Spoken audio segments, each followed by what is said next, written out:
welcome to the Talk Film Society podcast. I am your co-host for this, Marcelo Pico, for the Awards Season 2024 series. Here, once again, with my co-host. Cannot do this without her. It's Siobhan Irving. Hello, Siobhan. Yes. Hi, Marcelo. We're here for the Awards Season 2024 series once again. Third year in a row. 12th annual. Or 11th annual? 12th annual Talk Film Society Awards. Talk Film Society Awards. Vote at talkfilmsoc.com/awards, talkfilmsoc.com/vote. Yeah, talkfilmsociety.com/vote. Do those work? Whenever I do it, I have to type in soc.com. Well, okay, look. I don't need to get into this. Film. We don't need to get into this. Okay, now, so... They both So work. what are we doing here, Matt? Oh, you spoiled it. It's going to be a surprise when you said his name. I just mispronounced your name. Oh, did you? Really? Yeah. Well, okay, look. Who are we? I'm Marcelo. That's Siobhan. Cool. Siobhan, do you love movies? Yeah, that's me.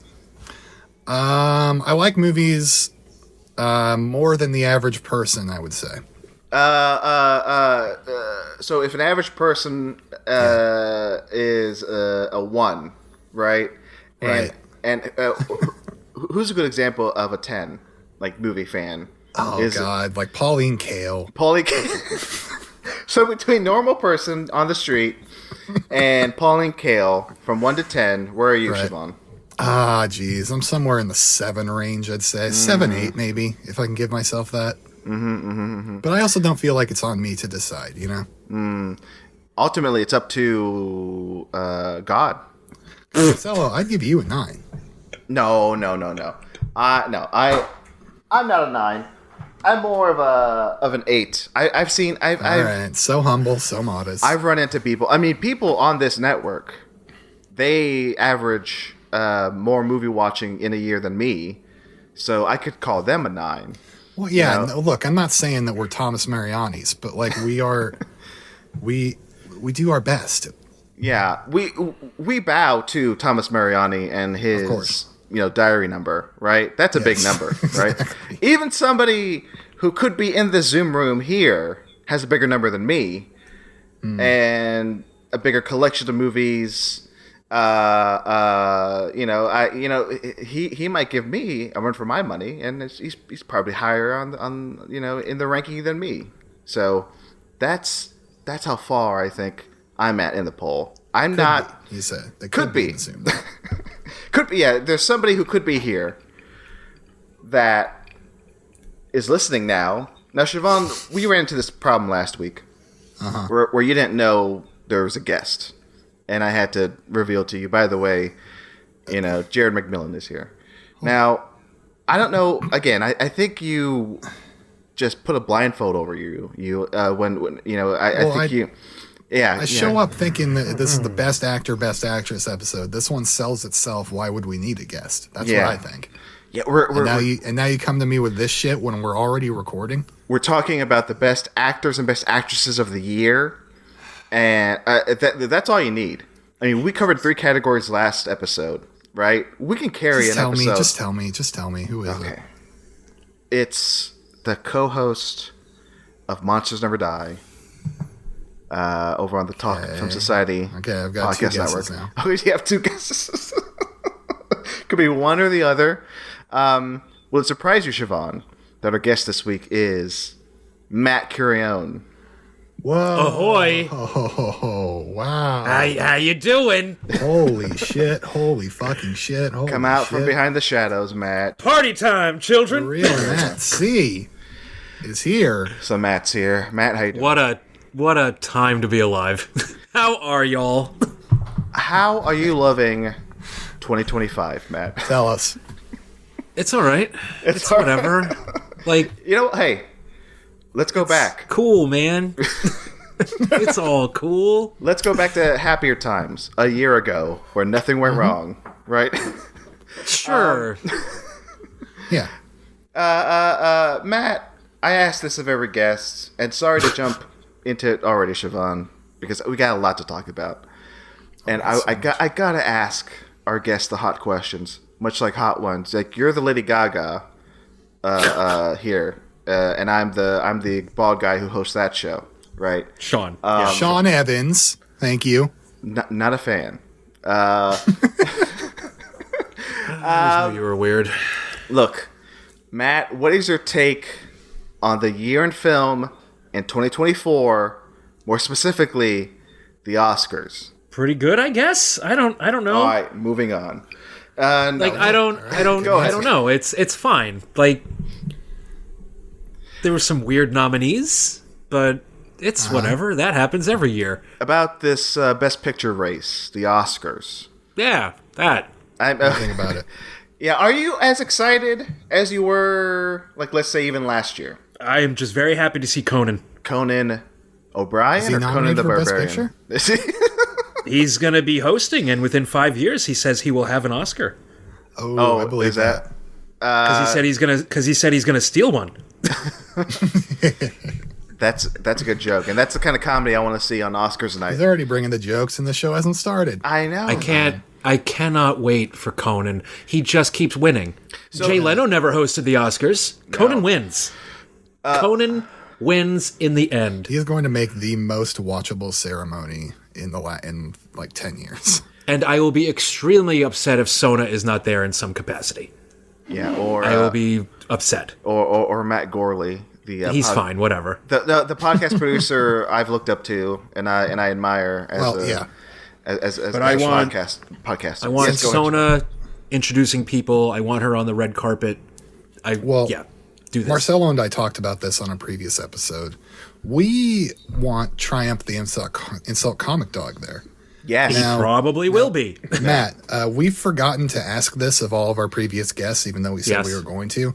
But Okay. Matt, who is the dog of film last year that Triumph the Insult Comic Dog can interview? Or Hump. Or Hump? Dog? A dog, yeah, like He's last, interviewing a dog, you know? He's a dog. like in Like last year, it would have 2023. been Messi from Anatomy of a Fall. Yes, that dog with the blue eyes, right? Yeah. What's this year's dog, Matt? Were there dogs? Let's look at the nominees. I'm looking I'm just looking at the movies that came out last year, and like There wasn't a single dog. Matt, Are tell there- me, you just watched this movie, not to give it away. Was there a tiny dog somewhere in Enora? Because I swear to God, tiny little doggy somewhere? I don't think there was a tiny No. dog in a Nora. Fuck me. No. What do I think No. of that? What? Okay, the cop dog that's in theaters right now. How about him? Triumph should interview the turtle from Conclave. Okay, that's Oh, good. there we go. Simple as that. Thank There you Okay. go. That's See, good stuff. Siobhan, this is why we haven't been asking the guests. It was a bad question. We should have been asking which animal is the animal of the year. Because, hey, Banshees of Inisherin, that year, the donkey was the star. Well, right? Everyone loved that. Love that Yeah. donkey. We want a talking animal. We might have to go to. He could go to the Kingdom of the Planet of the Apes or the Better Man of the Apes. Yeah, bring out Robbie Williams as the monkey. That's a good... And then have him being interviewed by Triumph the Insult Comic Dog.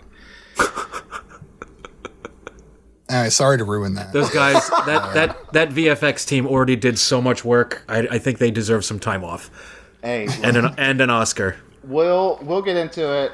I know you... It's gonna be so funny when Better Man wins the Oscar for visual effects and Planet of the Apes loses again. It's gonna be so funny. Wait, so Same- Planet of the Apes hasn't... The franchise has not won an Oscar.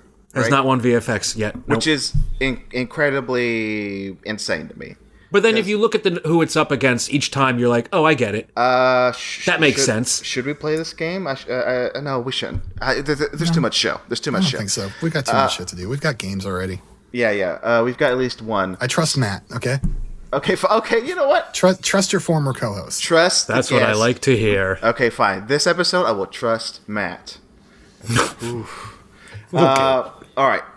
Drinks. So we don't normally do a drinks section. Yeah, exactly. We don't normally do this, but this is being carried over from our Southland Tales podcast here. I'll say it again because Siobhan already said it, but I want to share the link. Vote in the Talk Film Society Awards. Do it now. Final voting is happening. Talk Film Or else. Society. Yeah, or else. TalkFilmSociety.com/vote. The website.com/vote works. talkfilmsoc.com/works. All right. Drinks. Okay, drinks. So the Academy Museum put out their list of, they made one drink per Best Picture nominated movie that they're going to be serving at their Oscars watch party or whatever the hell. I was curious where those pictures, because you posted them in somewhere. Right. And I explained what they were when I posted them. I missed that. I just saw the pretty pictures. They are pretty pictures. Yeah, so these are official drinks from the Academy. Okay. From the Academy. And so I decided that we also needed to make our own official drinks for our 10 best film nominees. And Marcelo, for our listeners, Marcelo and I have a podcast called Have a Nice Apodcalypse. It's about the film Southland Tales. And on that show, we make mixed drinks from time to time to represent different characters of the film. I don't know. It's just a weird thing we started. And so we consider ourselves master mixologists at this point. Yeah. And we have made our own original drinks to represent our 10 films. Wait, did we say which which group? Because we were talking about the best pictures at the Oscars. Well, yeah, it's over our best 10 pictures from the TFS Awards, right? Yeah, the Talk Film Society Awards. So I don't have that full list of 10 in front of me. Do you? Yeah, I'm pulling that up now. So, because I needed a reminder. And if anybody else needs a reminder, you can go to talkfilmsociety.com/vote to see that list. And I've got it right here. And the list is Best Film of the Year, Talk Film Society Awards: Anora, The Brutalist, Challengers, Civil War, Dune Part 2, Furiosa, Mad Max Saga, I Saw the TV Glow, Journey Number 2, The People's Joker, and The Substance. That's the 10. Lovely. Siobhan, would you like to go first? Sure. I do start out alphabetically first with Anora. Okay, do you two know, have you two ever had bomb shots? I don't know what that is. So it's like a mug of beer, right? And then they balance. Irish car bomb. Yeah. Oh, that's what they're called. Yeah. Okay, so it's an Irish car bomb. But okay, we'll call it a Russian car bomb because it's Anora. Jesus. Now we've got. I want two. We're doing a double Russian car bomb. So we have, of course, the champagne of beers, Miller High Life, and then on top of that we have one shot of Russian vodka and one shot of cherry liqueur. And then, bang that in there, drink it. I wanted it to be that party atmosphere and to represent Russia with a little bit of sweetness. I like it. I like it. Yeah. Next up, we're going alphabetical order, and I had to pick. Well, I was forced to pick this by Siobhan, I think. The Brutalist. All right. Yeah, I haven't seen the movie, so I'm not going to make one. Yeah, it makes sense. I haven't seen the movie, but I have a drink for it. What is it, Matt? It's just a concrete mix with water. Throw in a little bit of whiskey. I don't know. I think that's better than I picked. Than what I picked. I picked a good old fashioned. Okay, now hear me out on this. No. What's more old fashioned than an old fashioned made in America? That really it doesn't need to change. It's a very basic recipe. I'm not drinking old fashioned right now, but I'm drinking a little bit of bourbon. But you have simple syrup bourbon, cherries, orange, peel, and that's a 2-to-1 recipe. So mix that all in a nice tumbler glass, and you have an old fashioned. Now you don't need to add anything to it. It's built to last, the old fashioned, and that's why I associate it with the Talk Film Society Best Picture nominee, The Brutalist. So it's a cocktail that already exists. We did not invent one. Okay. How else can I change it? I don't know, dude. Yeah. So what's next? Do we keep going alphabetical, or do we swap back and forth? We can go back and forth. Okay. I had Challengers, and This is the drink that I actually prepared for today. I'm drinking this one. Or I'm about to start drinking this one. I just made it for myself off camera. I wanted this to be simple, a little bit upscale. An athlete shouldn't be drinking hard. Like, this is just a nice little thing to go along with dinner or whatever. I've got a white wine. Preferably a sweeter white wine. I don't know how wines work or what names are. I've got a Pinot Grigio. I took a 3-leaved, that's important, 3-leaved sprig of mint, and I put that in there. Because of our 3 main characters, of course. And I also lightly dusted a slice of peach with cinnamon, and I put that on the rim as a whatever. That sounds whatever pretty good. A garnish. So I'm gonna drink that now. Ooh, yeah, that is good. Neat. That is good. And now I get to eat a peach with cinnamon on it. Fuck yeah. Hell yeah. Challengers. Cinnamon, of course, because of the churros. Peaches, because there's peaches in the movie. All right, I can go next. I took Dune Part 2. Talk from Society, Best Film nominee. So I had to think of a spice drink. And what's my favorite spice? What is my favorite? Matt, what's your favorite spice? I don't know. You like those micheladas or michelot, whatever the hell. No, actually, that would have been a better drink for me to pick. Maybe I can switch one of these. Look, I love cinnamon. Yeah, that's a spice. Sure. Now, cinnamon's a spice. You sure you're not white? What? Jesus. No. Okay. Look, I'm thinking of. This cinnamon is spicy. Ugh. No, not spicy. Spice. Spice. It's very different Whatever. things. Very different things. I'm sure.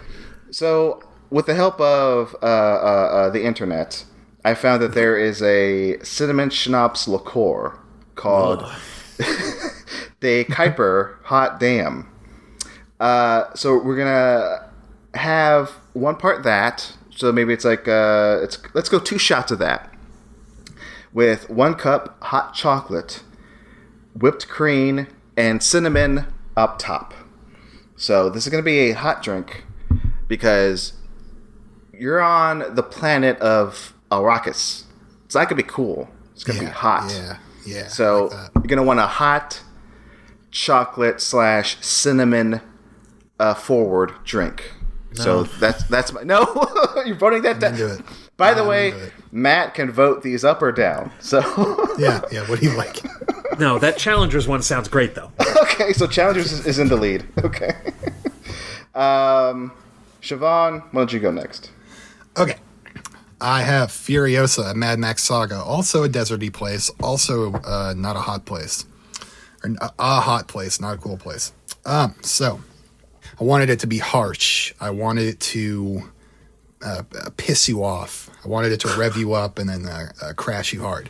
So I have 2 shots of 190 proof Everclear with black food coloring. I want it to look like oil, right? Evil. And then put evil beverage. Just put a shitload of Tabasco in there, and then also like a worm, like tequila, right? Oh. And then for extra immersion, you make a big tall glass of water with a little beach umbrella in it, and you place it far away from you, but in sight, and you can't drink it. So that's my Furiosa drink. A+. Alternatively, you can drink piss out of a skull. F+. My turn. Now, I had to Google for my next one, red, white, and blue liquids for this drink. The movie is Civil War. Yes, it was nominated for the Best Film of the Year at the Talk Film Society Awards. The one and only nomination, Best Film. So to honor America and the red, white, and blue, Here's the Civil War drink. Let me pull it up. So you have the red stripe in the drink is grenadine. The white layer is a mix of vodka and lemonade. Ooh. The blue layer is... What is the blue layer? It's blue curacao. Yes, right? Blue curacao. Thank you, Matt. Yeah. So you're going to want to do the red, the white, and the blue on top of each other. Now, will it all eventually stir together and make like a weird brown color? Yes. Yes, but... Yes. But hey, that exact Siobhan took the words right out of my mouth. That's the point. So that is my Civil War drink. Matt, thoughts? Yes. I can't win. I can't. I don't know. I can't judge the drink. I haven't seen the movie. Oh, okay. No. Matt. Imagine a civil war happening now. Imagine Texas and California teaming up together against every other state. I'm sure that would happen. All right. That would only happen if Gavin Newsom, Mac and Mead, Abbott. What's his name? Abbott. He should Mac and me him off a cliff, and then they would join forces. As a person living in Texas, I do agree with that statement. He should die. That dude sucks so much. Yeah, Siobhan, yes. They don't really talk about it, although in the promo for Civil War, there are some online images, some promo images of Texas and California. Texas and California. Yeah, joining together. Yeah. It's the two big ones. The two big ones. Yeah, that makes sense, right? Hey, they would make an insane superpower. They breeze over that so fast in the movie itself. It's a non-issue because it's very right down the middle. Who's good, who's bad? Maybe everybody's good. Maybe everybody's bad. Yeah. Movies politics suck. But I'm already bored. You know a movie who has good politics, I think? What's that? It's Juror Number 2. Oh, Juror Number 2. Best film of the year. Talk for society. My favorite. The Juror Number 2. Here's the Juror Number 2. You're going to get yourself a nice, woody, aged bourbon. Yes. And then you're going to put it inside of a glass shield thing. And if you have a smoking gun, smoke up that shield and leave the drink in there for a while before you take it out. And some Cheez-Its on the side. With some Cheez-Its. If you don't have a smoking gun, because I realize maybe not everybody has a smoking gun, you can take a little drop of liquid smoke. Just put it in there, one drop. Ooh. And one of those big ass cubes of ice. So I want it to be mysterious and aged, and then you can just stare down that ice and contemplate the nature of the many sins you've committed as the ice slowly melts. Matt, what do you think? Yes or no on this? I would have gone with a totally non-alcoholic drink. Ooh. Oh, yeah? In honor of Nicholas Holt's character. But you are right. Motherfucker. Fuck that up. See, damn. Matt, this is why you're on the show. Also, much like his character, I would order the drink, but not drink it. Hey, there you go. Yeah, he ordered this. He did, but he did not drink it. Yes, okay, so I'm right. Never mind. He came to the realization that, what the fuck am I doing? I need to not do this. Man, that was a subplot of the movie. I totally forgot. Shoot. We gotta do a Juror Number 2 commentary. I think it has to happen. All right. Happily. My turn. I selected I Saw the TV Glow as my next drink. Best Film of the Year nominee, Talk Film Society Awards. I need some help with this one because I wanted a purple, cloudy cocktail because it's purple. That movie's purple. Right. I don't think either of you have seen it. Have you? Have you seen? Okay, yeah. Did you like it? No. Okay, of course. No. God no. God no. All right, listen. We can move on. So I looked up a black raspberry liquor recipe. Rumplemans. It's called Purple Haze Cocktail. Thank you to spruceeats.com here. So check out Spruce Eats for more delicious cocktails. So their Purple Haze cocktail has 1.5 ounces vodka, ½ ounce black raspberry liquor, 2 ounces cranberry juice, or more to taste, a mint sprig, and blackberries. So I love this. It looks delicious. If I were to make one, I probably would have made this one. But yeah, so that's my Purple Haze recipe for I Saw the TV Glow. Do you think you could put a bit of cotton candy in there? Maybe. That's what I was thinking. That was the only idea I had for that movie because I have not seen it. All right. Next. Yep. Next is The People's Joker. The People's Joker. I've heard of that movie. Buckle up, everybody. Okay, first up. This is going to be just basis. This is served out of. This is not legitimate. If you do not serve it out of one of those McDonald's commemorative Batman Forever cups, preferably Two-Face or Riddler. But the I other used to have that entire set, and I'm so upset I don't anymore. Oh, bummer. I wish you. Yeah, it'd be cool if you still did. So anyway, you got to serve it out of that glass, or this isn't real. So, you are going to be taking gin, absinthe, Monster Energy, matcha, and taro boba. Matt is not on board. You already lost me with gin. Mix some ketamine in there. And then, okay, Elon. Light the drink on fire, and then light a joint on that fire. Okay. And then drink it. So that's your People's Joker. Swap out the gin for something else, and I'll do it. Okay. The drugs are fine. The ketamine's fine. Just not gin. Okay. Yeah, just no gin. I don't think you need the gin. I was just doing. I don't think I want to drink a Christmas tree right now. I'm good. Absinthe is the thing that brings the fire anyway. So, yeah. Sure. Swap out the gin. So much sugar. Oh my god. And drugs. Marcelo, what do you think about that one? I like it. I mean, will I ever have it? No. But I like the idea of it. You know. Exactly. Yeah. I give it a thumbs up.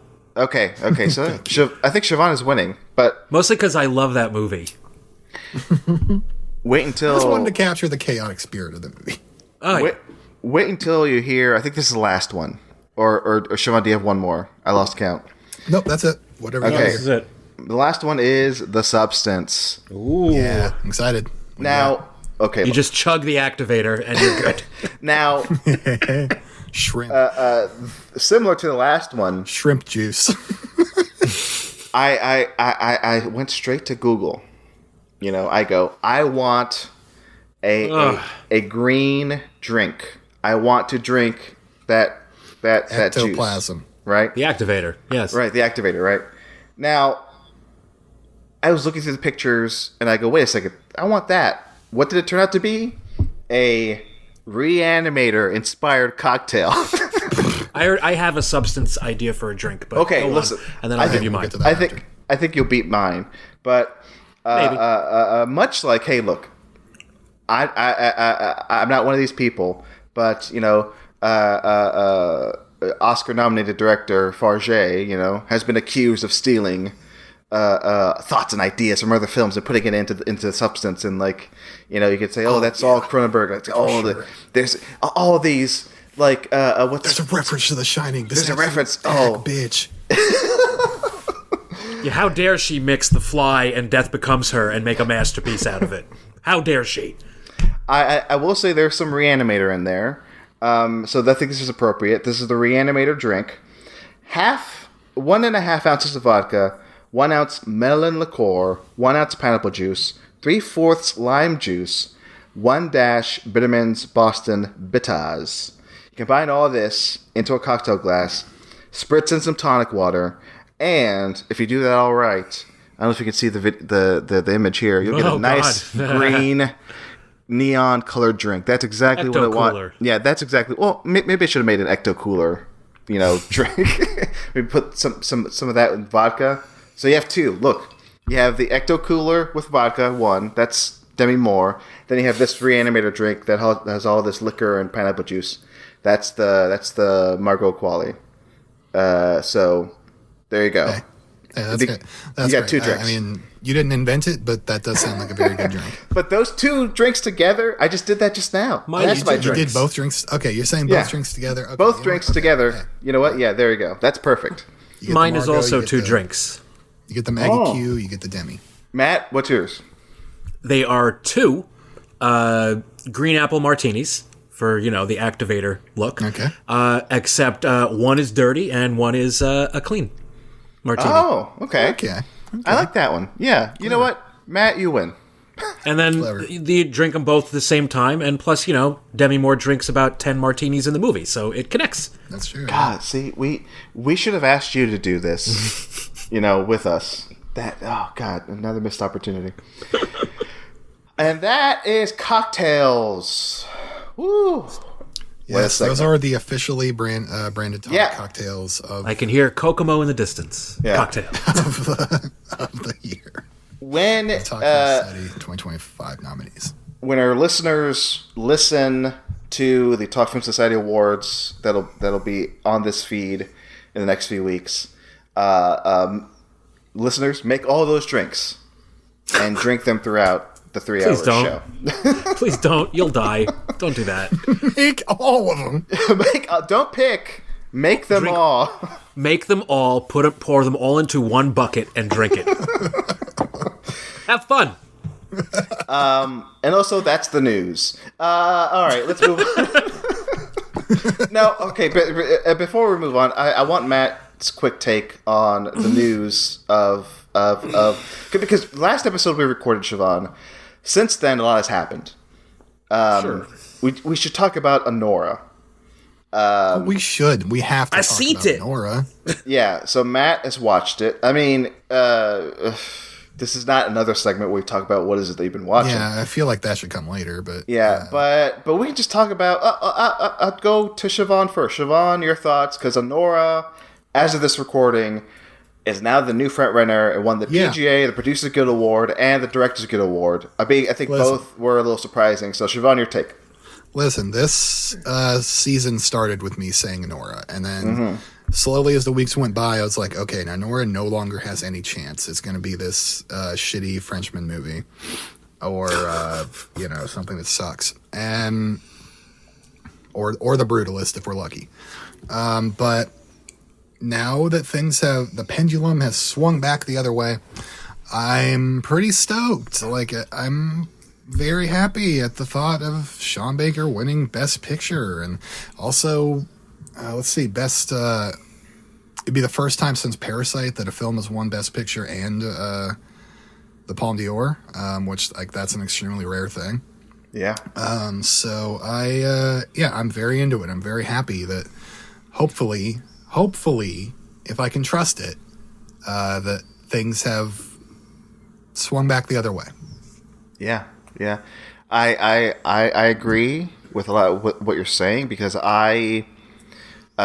before we started the series, I think I was like, oh yeah, Anora, since winning that Palme d'Or, I thought it has a clear shot of winning Best Picture. And then The Brutalist came out, and I go, oh, The Brutalist. But now, yeah, I'm swinging towards Anora, but I think the race is still open. It's snappy, it's fast-paced, it's not 3.5 hours long. Yeah. Listen, I like The Brutalist a little bit more. On my best film list, which we'll talk about at the end of this series. But let's be real, how many Oscar voters are actually going to sit through it and watch it? That's a thing. So I think The Brutalist is like number 5 on my list, and Anora is number 6 on my top 10 of the year so far. I can see Anora being Best Picture and being completely happy with it, but I want the edge to go to The Brutalist just a little, just a bit more. Okay, I love that movie. I love The Brutalist. I think I'm gonna see it one more time before it leaves theaters. But also, have you seen it? You fucking freak. 5? You've seen it 5 already. Look, I'll look it up. But look, You've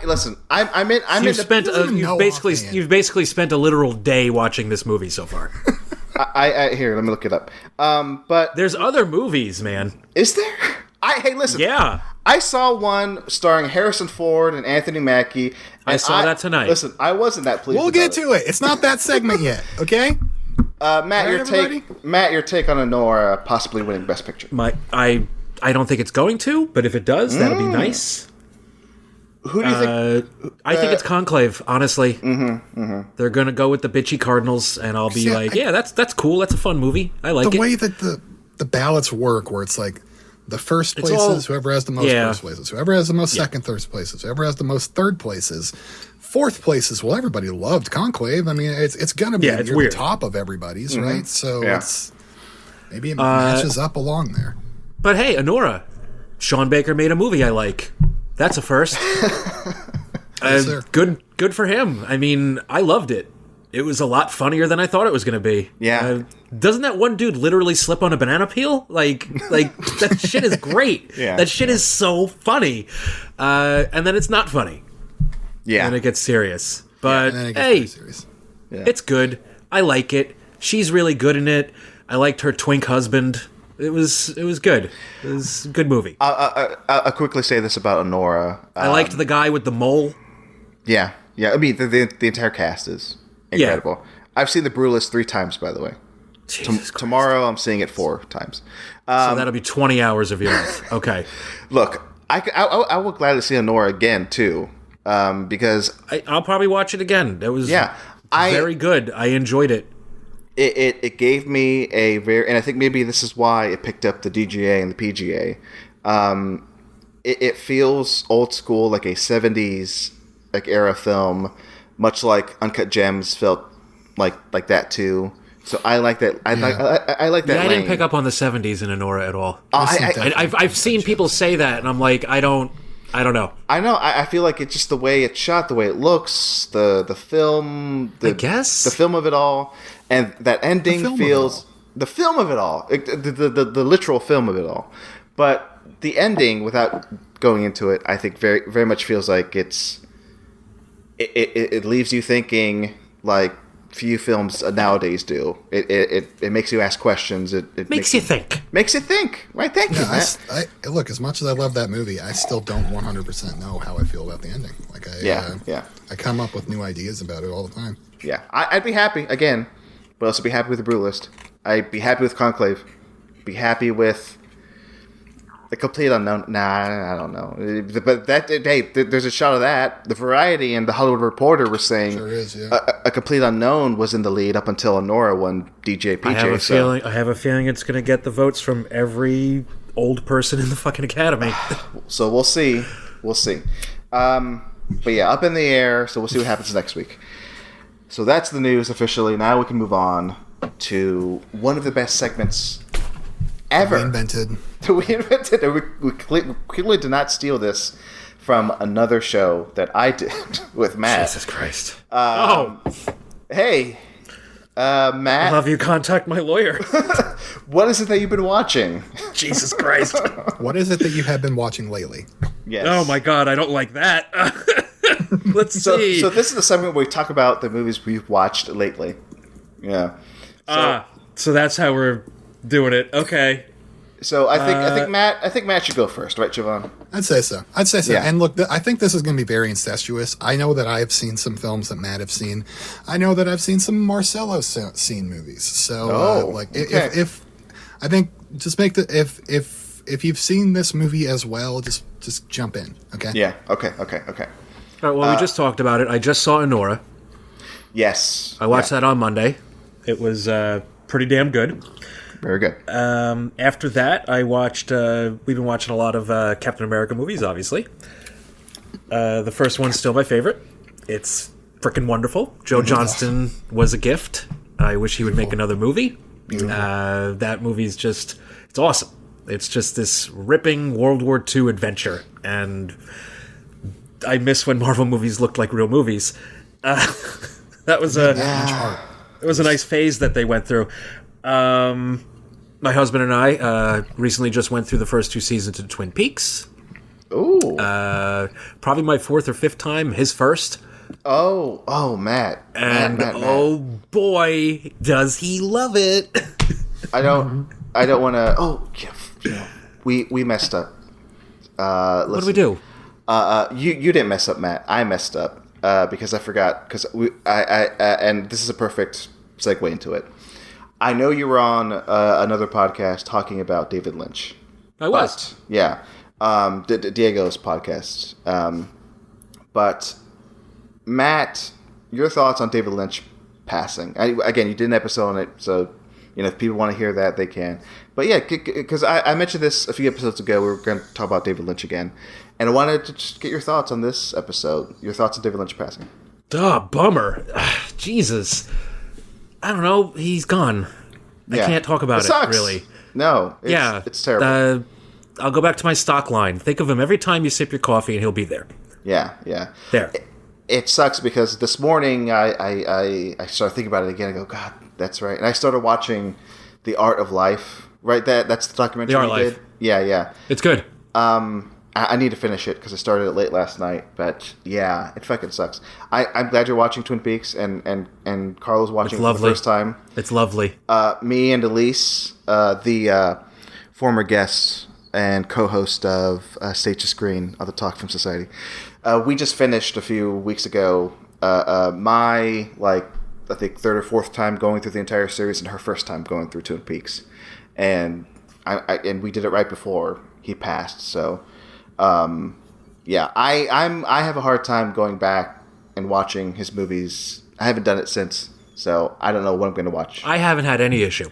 Okay. So I might. I get a little choked up when he shows up. Yeah.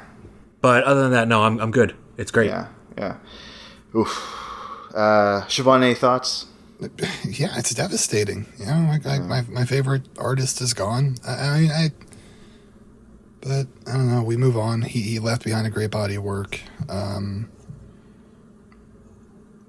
Twin Peaks is one of my favorite things ever. I think it got edited out of a previous show, so I might as well say it again, but it was one of the main things that connected me to my mother, where she was a fan of Twin Peaks when it was airing, and she had her own, tapes of taped episodes, and...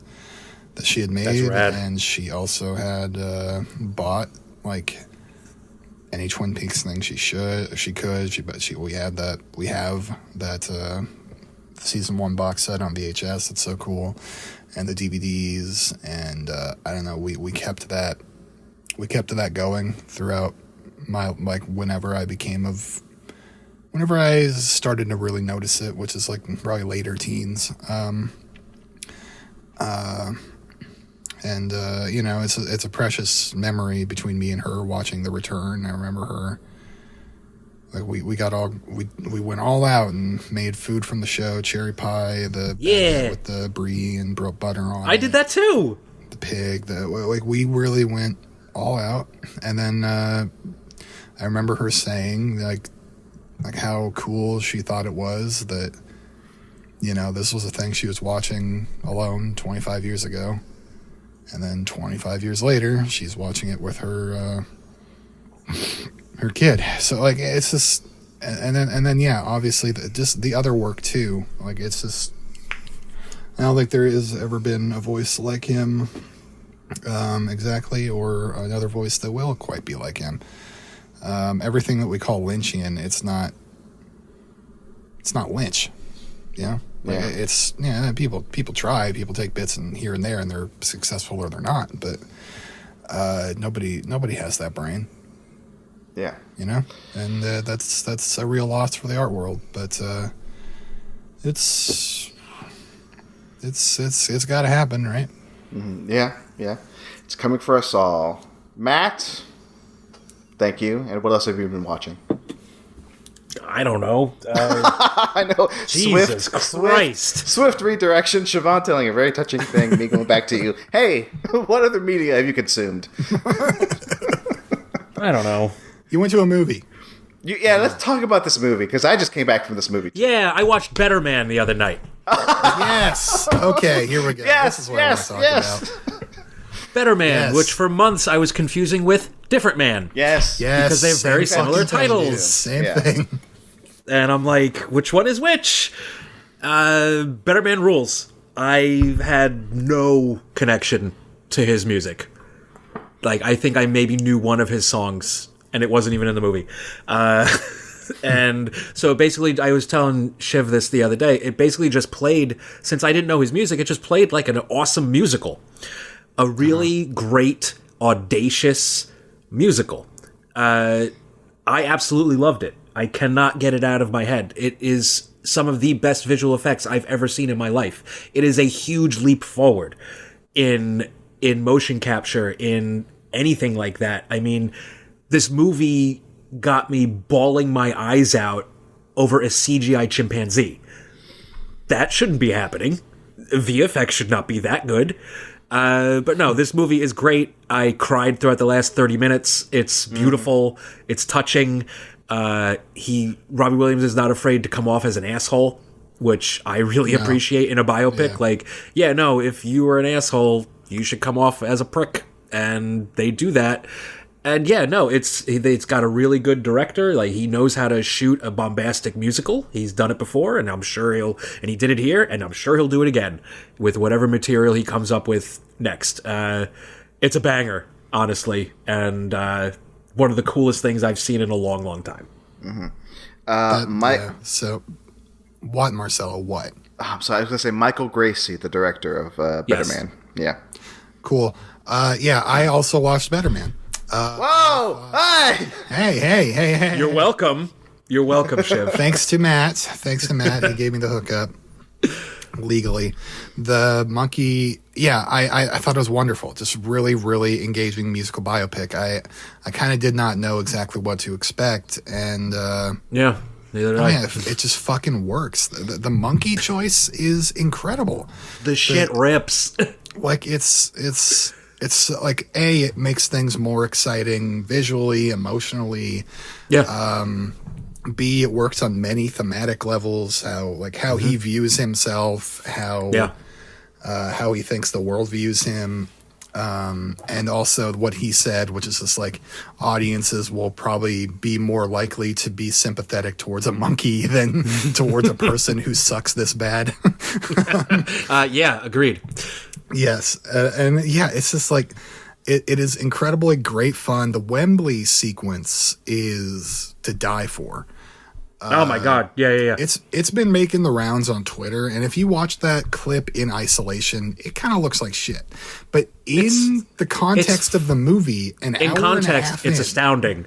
In context, it's astounding. You're an hour and a half in. You've never seen anything like this in the movie up to this point. And then suddenly there's just this great battle against his emotional demons in the middle of the biggest show he's ever done. And it's got this really cool stop motion shit behind it. It's fantastic. It's great. It's fucking phenomenal. Could not believe how good it is. Yeah. Really, really could not. Anyway. Yeah. That's me and Better Man. The choreography is next level. Okay. Oh my God. Everyone that everybody's seen where he's like, the rock DJ in Piccadilly Circus. DJ, yes. When at first I'm like, okay, this is really good. They're doing pogo dancing like in sync, which is insane to think of. And then they come out of the one store and there's like all the old ladies on their rascals. And they just get on the rascals and do a dance number, and then there's the people around them with those colored umbrellas. It's the coolest choreography I've seen in a long time. It's so good. It's so audacious. It's so fun, and then having a CGI character allows you to just make things crazier, to like really make them unreal. He can jump on the top of a tour bus and suddenly be up there, and it doesn't have angel wings. Yes. That visual is great. And then, it's the best musical from last year. By far. I think so. I haven't seen Wicked, but I think so. Wicked's fine. I think I liked Wicked a bit more, but whatever. Cool. I really like Better Man. I saw this at Fantastic Fest last year, and I was like one of the first people to see it here in the States, and I was like, this is really good. I was like, I was really good. I was shocked because it was a secret screening. And that chimp does cocaine. It's a good movie. The chimp does so much that you don't see in any other biopic, and it's beautiful. It's not that they get away with it. It's just that it feels like, this is what a biopic should be. It shouldn't be taking itself too seriously. Yeah. Also, bravo to Paramount. Yeah. They knew they weren't going to make money on this. I saw that interview with the guy who initiated the sale to get to the purchase to get this movie, and he said, we knew we weren't going to make money, but we see cult potential. You know what? One teeny tiny little thing I wish happened. I wish just at the end during when they're singing My Way, it's like at the very end, I wish there was just a little, I don't know, turn the camera around him and he turned into a human. But it's fine. It's fine. That's just something, a tiny thing I wish happened. Siobhan, that sucks. No, I'm kidding. I got choked up watching that ending. I got really choked up. That's good. It's beautiful. Oh my god. And I want this to be... What a picture. I want this to be a cult movie. I was very happy with people finally seeing it and getting it. And those clips they were sharing, I'm like... When those clips of just hype it up. The Wembley thing at the end, I was like... I don't think it was Wembley. Was it... What, he played Nebworth. Nebworth. I don't know. Is it Nebworth? Oh, my bad. Whatever fucking thing. But that scene is incredible. Fucking Brits with their name. I've played Wembley. Nebworth is my goal. AEW has played Wembley Stadium. Oh, what is it that I've been watching, you ask? Well, I'll tell you. No, actually, I think we're going back to Matt. Matt, have you seen anything else? I saw the new Captain America. Theaters. There we go. Okay. With my boy Harrison. A Brave New World. Yeah. With 5 screenwriters for some reason.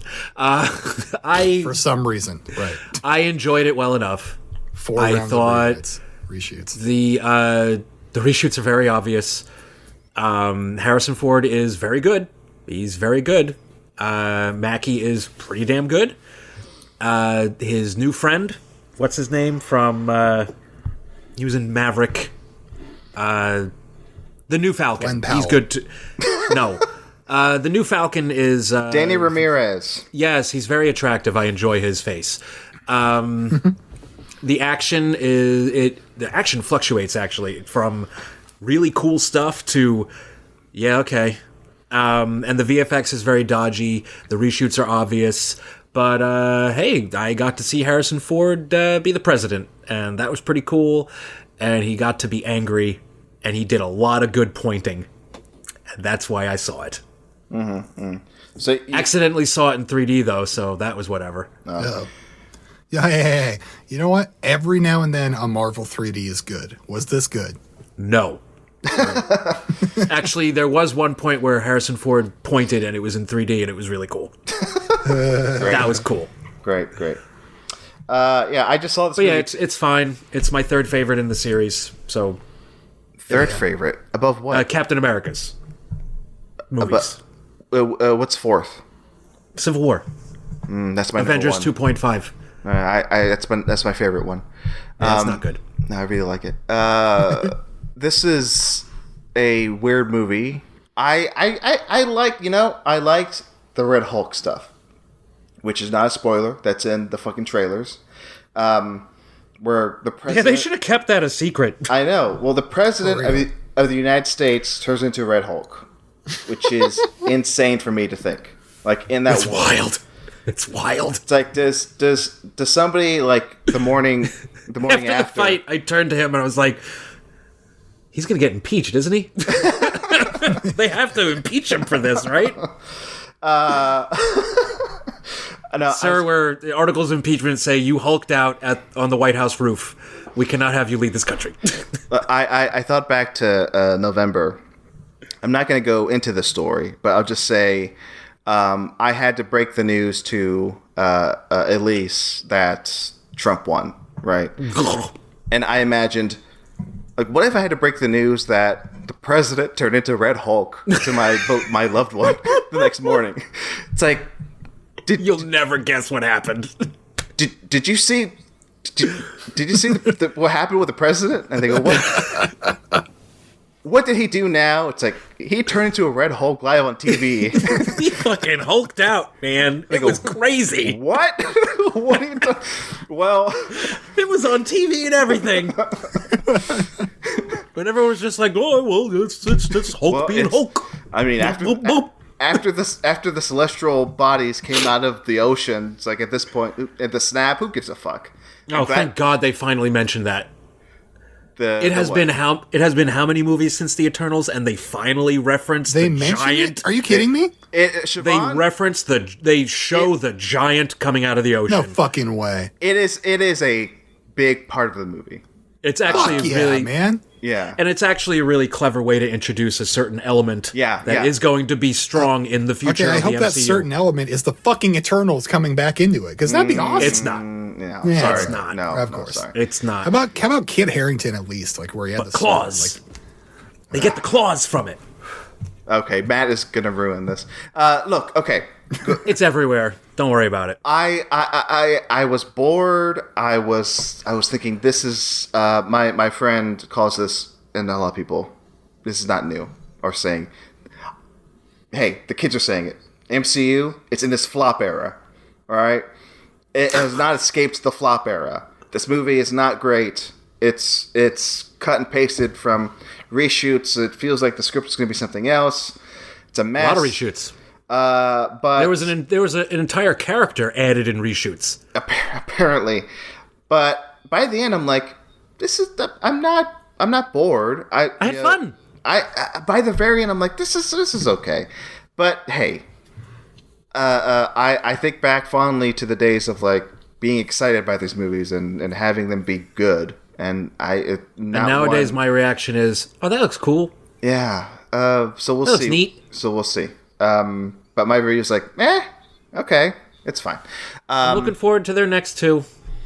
So that'll be fun. Hopefully, Thunderbolts is good. Fantastic Four. It looks cool. It looks cool. Fantastic Four. God, just get that team right once, please. God, we got to see more than that trailer. That trailer was like nothing whatsoever. I honestly just. I can't wait to hear Ralph Ineson's voice coming out of Galactus. Because they don't need to do any altering to his voice. Yeah, he's got good voice. Just have him fucking say words, and that's Galactus. Good. Yeah, that's good. I have come to Earth because I'm hungry. Yeah, the closer Thunderbolts gets, I'm like, yeah, maybe, why not? It looks cool. Yeah. So Thunderbolts asterisk, by the way. Yeah, Thunderbolts asterisk. Yes, that's the correct title.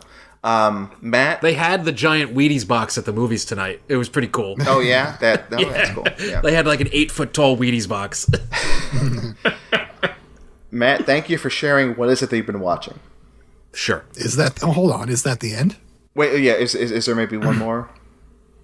Siobhan, are you trying to lead him into something? I haven't watched anything I'm just else. wondering. I'm just curious. Oh, okay. I'm just curious. I was Shiv. I was gonna watch Different Man last night, but I didn't. Damn. I played Red Dead instead. Sorry. Fair enough. I'm halfway through the game, 150 hours. Holy shit. I just finished a replay of that a few months ago. It's fun. I'm never going to finish it. Red Dead 1 or 2? Go fuck yourself. 2. No. Siobhan, you misheard. I thought it was fun. I loved it. Okay, fun was an understatement. Once I finished my replay of Red Dead 2, I'm like, it's a great game. This is the video game. This is the type of video game I want to play forever. This is the video game of all time. What year did that game come out? 2018? 2018. I don't. Yeah. How is it that there hasn't been a better looking video game since? It's beautiful. I played it on my PS5. It's amazing. It's astounding, and they haven't even done a PS5 update. They haven't upgraded that. No, like it's it is beautiful. It's truly it's a marvel. It's a marvel. Yeah. What do you think I'm doing after this? You guys just talking about Marvel, but Marcelo. What do you think I'm doing after this? Yeah, right. Marcelo, I will have to share my playlist with you that you can listen to while playing the game because I have some cowboy bangers on there. I've seen it. It looks pretty good. And if either of you want to give me $20 so I can buy the game, that'd be awesome. Okay, Marcelo, go ahead. I have two I want to talk about. Okay, talk about two. One is an important one and a downer, but required viewing. Yeah, I think so. No Other Land. Yes. Yes, the documentary that shows the Palestine-Israeli genocide of the... I will be watching that soon. Of the Palestine people. Incredible watch. I saw this in a theater. It has no wide distribution, so they're doing this independently. Not every city is playing this. Austin was lucky to have it. It just prepare yourself for an essential work that took my breath away by the very end. So I can see it winning Best Documentary. I feel like it is an important thing that we all need to see. So that's my big watch of the week is No Other Land. Before you move on, I watched No Other Land. You did watch No Other Land. I did watch No Other Land. What'd you think? Just horrible. Yeah, it's just crimes beyond imagination. Yeah. It's interesting. Living here in America, we do not have to experience it up front. We can see the videos on social media and whatever, but or the GoFundMes that people are making, but we do not know the day-to-day. And in this movie, we are offered the day-to-day, because anytime I've ever wondered, like, how the hell do these people live? How do they survive day-to-day? And this movie gives you that. And it's fucking brutal. It's this repetitive, the same shit. They come in, they bulldoze your house, they bomb people around you, they shoot people. It's horrifying. It really is. Evil. Yeah. Evil doesn't even describe it.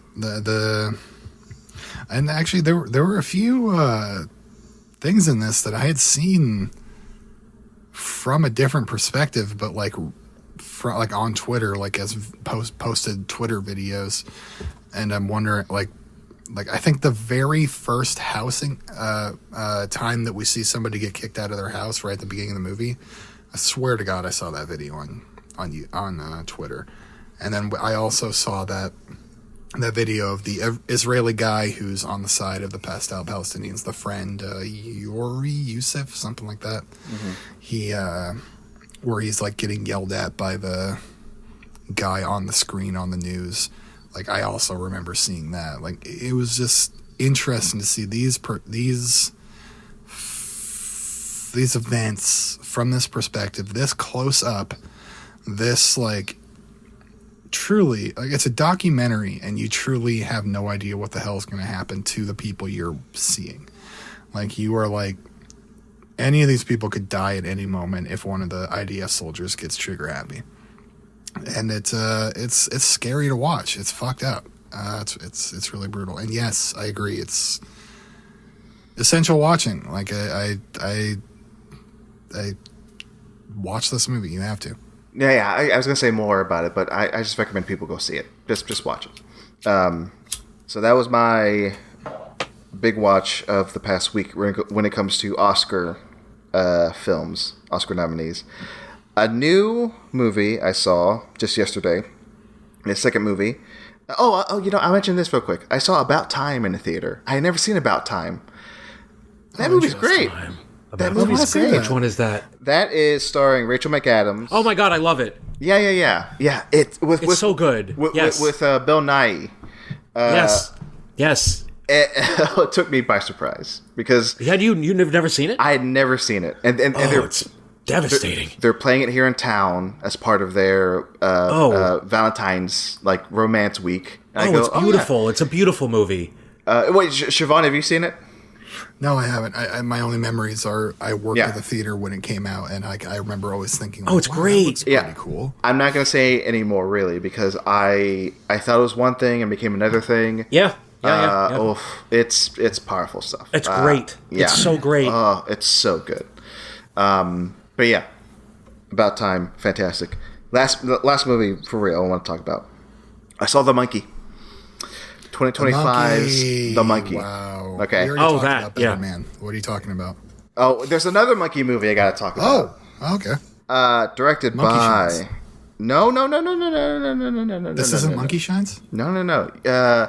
It's about another killer monkey. Directed by Osgood Perkins from Longlegs, the director of Longlegs. Right? We all love the Longlegs. Longlegs? Yeah, sure, I did. Look, cutting to the chase. I liked it better than Longlegs, but I would hope. But I didn't love it.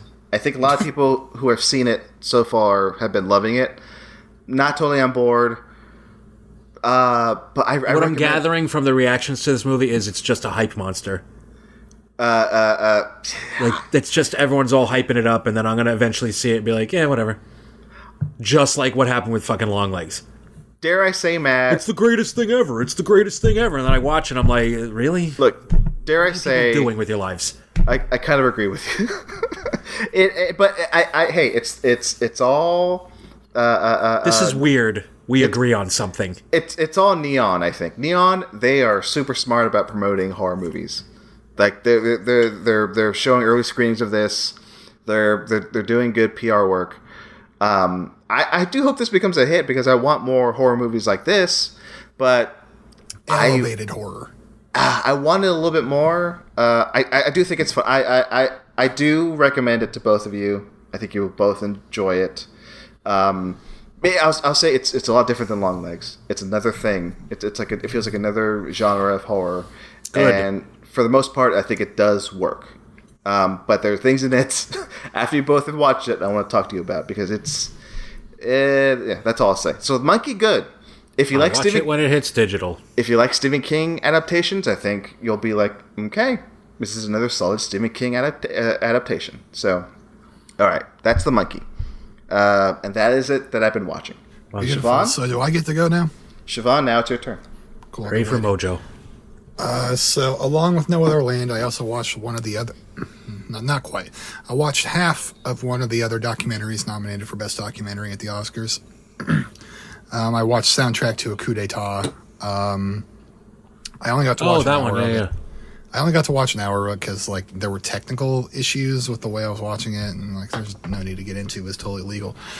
It's just about how the CIA used black musicians to like Louis Armstrong, Nina Simone, as emissaries during the Cold War to win the culture war, and it's like distraction while we colonized and disrupted Africa to gain their natural resources. It's kind of plays like a slideshow, but it's a really entertaining one. Great jazz music, really fast, peppy. I'm interested to go back if I can end up finding a way to do that. I was hoping the soundtrack would be good. Soundtrack's great. It's in the title. I mean, you are gonna get a good soundtrack out of that. I mean, if you make a movie with soundtrack in the title and your soundtrack is lame, that's a problem. Yeah, that would be a major problem. Yeah, soundtrack to a coup d'etat with the worst music you've ever heard. Wait, what? What are you doing? It's just the best jazz shit you ever heard. Like it's perfect. Hell yeah. Now Marcelo, that's me. A thing that I've tried covering for the last few weeks. I still don't think you understand. They put out these new 4K restorations. You keep saying, stop bringing this up.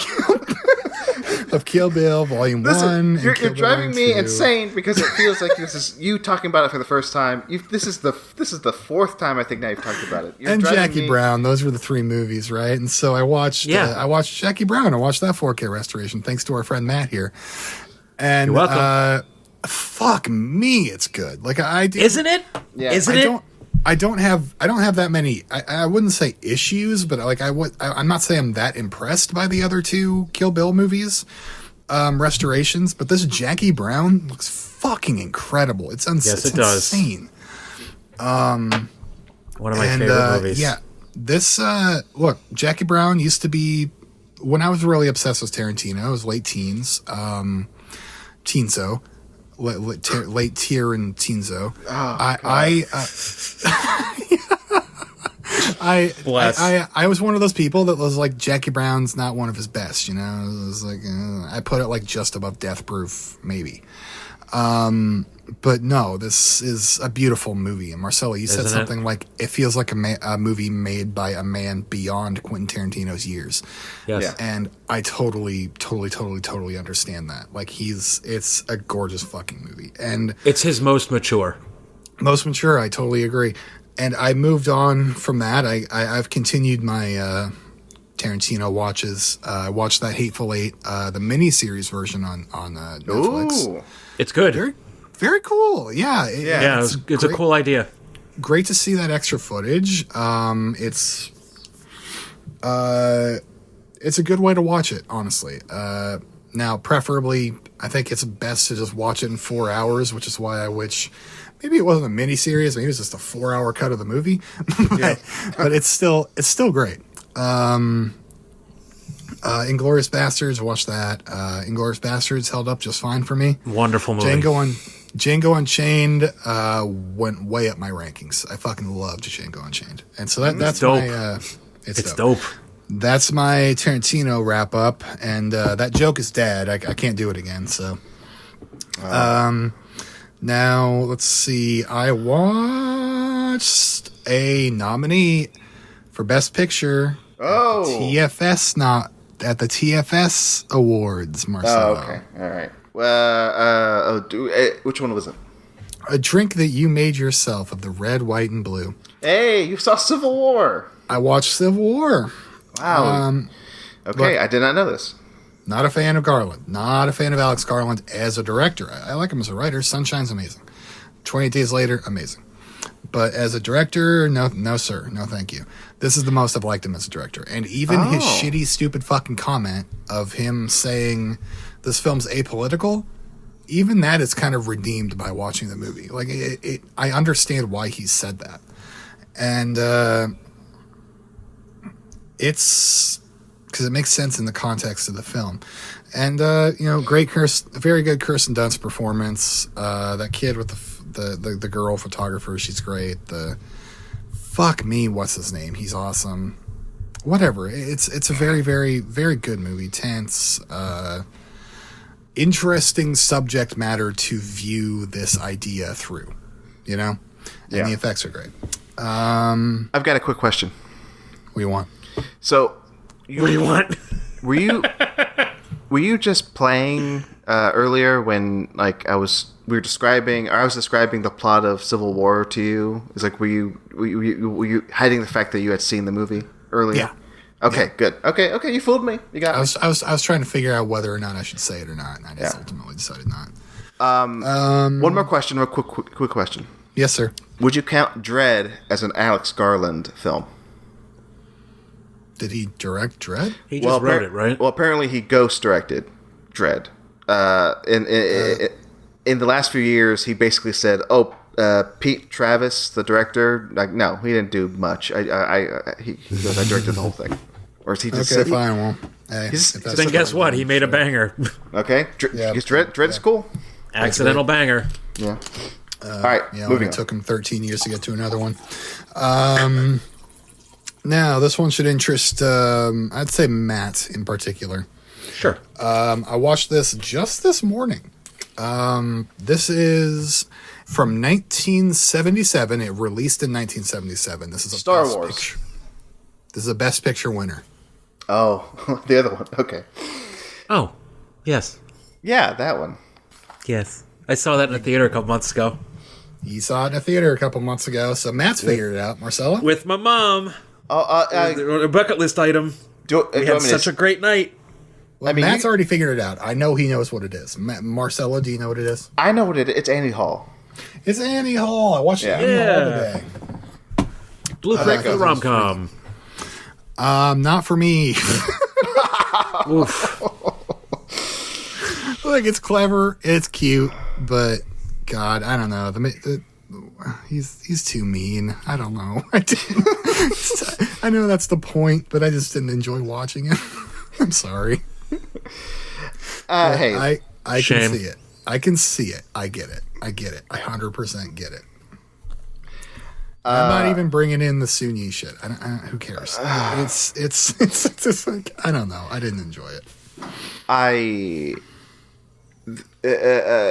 The only Woody Allen movie I feel like I need to rewatch is Beyond. First this one and then maybe the other ones. I want to rewatch. Why can't I think of that movie? 2010. Midnight in Paris. Midnight in Paris. Yeah, it's great. Yeah, because that was my favorite. That was my favorite movie of 2010. No, not 2010. Good 11. choice. 2011, you idiot. Sorry, 11. 2010 was Scott Pilgrim. But I haven't seen it in years, so I wonder if that will hold up. I got to rewatch it, but I'm going to slowly, eventually rewatch some Woody Allen's in the future, not anytime soon. I just wonder how they hold up. So that's my point. That's it. Great. Last thing here. This was not planned. I had an impromptu, one of our segments, an impromptu Stonewatch. Whoa. The films of Oliver Stone. The films of Oliver Stone. Yes. I did that a few years ago. Did you? Did you actually watch them? When I watched everything he made when the pandemic hit, I called it the Oliver Stone America ain't so great marathon. Yeah, last year during this series, I did a thing where I made Marcelo tell me which Oliver Stone movie to watch next, and then this year I changed it to Paul Schrader. But I went back to Stonewatch and I watched Snowden. I've previously given Snowden a hard time on this show. I don't remember liking it, but I'll say it. I think I've been too mean to this movie. I think it's actually pretty good. It's solid. Yeah, I mean, it's about some nerd who, made up some lies about our country and ended up weakening our national security so he could give us 15 minutes of fame. And those bleeding hearts bought it hook, line, and sinker, and now we lionize him. But at least... But hey, at least it knows that bastard Obama is a traitor and an embarrassment to our nation. So, that's about what I feel. No, it's a good thriller. It's a really good thriller. I like it, but the last scene sucks. It's lame as shit. The last scene sucks. It's so dumb. Joseph Gordon-Levitt so dumb. Is fantastic in the movie. Oh yeah, it's maybe the most he's disappeared into a character besides Looper. Or the walk, maybe. Maybe the walk. I don't know. I will be rating Snowden higher from now on. I think Snowden's a good movie. Now I'm gonna just go ahead and loop. I'm just gonna go ahead and move that through. Matt, yo, I got a question for you. Yes. Do you want to give me a Paul Schrader movie or an Oliver Stone movie to watch? Oliver Stone. Oliver Stone. Okay. So, Marcelo, you have nothing to do with this. What haven't you watched yet? What haven't you seen yet? All right, here's what I have. I'm getting another drink. Are these what you have seen or haven't? These are what I have not seen. These are what I have not seen. Okay. You can give me Talk Radio, The Doors, Heaven and Earth, or Any Given Sunday. Any Given Sunday, my God. Any Given Sunday. All right, football. Let's go. Total banger. Awesome movie. Dennis Quaid's best, maybe. Hell yeah, man! I'm going to be watching Any Given Sunday. Yeah, next week. Yeah. Quaid is amazing. Pacino is great. Cameron Diaz plays a great villain as usual. She's good at that. Perfect. Oh yeah, she's the villain in that. Everyone's good in it. Jamie Foxx is good in it. Even Lawrence Taylor is awesome in it. Jamie Foxx, ooh, baby! I just watched him in Django. Yeah, it's Any Given Sunday rocks. That's fucking awesome. Hell yeah, Marcelo, are you back yet? Big blind spot for me. Any Given Sunday. Jesus, speaking of the blind spot, football. So that is what we've been watching. Now for the categories. Yay! Best actor, best actress. All right, and now best actor, best actress. Now, as a co-host of this show, I always wonder. Okay, there are three of us. Who goes first? Which categories go first? What's the order? My brain can't. Actor goes first because alphabetical. That's one way of doing it. That's Shut the fuck up, Matt. Shut the fuck up. We sandwich our guest, okay? The guest goes in the middle, non-negotiable. But what we do, except for on animated, when Joey went west, what we do here to decide the order of actor I saw and one actress, animated movie last year. Doesn't matter. You're not on that episode. Good. Matt. It would just be me going, sure. I believe, yeah, sure. Since you have no choice in the matter, you are going in the middle, but I do want you to pick heads or tails. Heads. Cool. I am flipping a hockey puck, a Pittsburgh Penguins hockey puck, signed by Pens. Brian Dumoulin. Ooh. I somewhat know that name. Sure. Now, I'm going to flip this. You picked heads, right? Yes. So that means, Marcelo, you get tails. I don't want it. So we'll see what it lands on. Here we go. Landed far away from me. It went to tails, Marcelo. What are we doing first? Let's do Best Actor first. Whoa, baby. Yeah. All right. Best Actors. The Boys. The Boys. Now, Matt, you are going in the middle. Marcelo and I, though, we have beef to decide who goes first and who goes last. I'm going to pick heads again. Okay, so Marcelo, you get tails. Okay. And then you get to decide which one you want. Okay. Heads. I see the little penguin. That's the heads. So, I would like for actors to go first. I'll go first. Okay. Siobhan is going first. Going first on actors. Matt second. Marcelo's third. Yes. I'm curious if we have any overlap with our picks. Oh, we are definitely going to have overlap. I'm so excited. Number 5. Whoa, just jumping right in there. No honorable mentions, nothing else. Number 5. Onsmen's. Oh, sorry. Let me clear my throat. I've got like cinnamon in there because it's the fucking cinnamon. Ew. Okay. No, I've got all. You know what? Yeah, I've got honorable mentions. Okay. Sorry. Good. Thank you. So look, these two boys, I really thought both of them would be in my list. They're not. This entire time I was thinking, yeah, these two boys are going to be in my list. Neither of them made it. It's the Challengers boys. Josh O'Connor, Mike Feist, neither of them did it. I'm sorry. They didn't do it. Wow.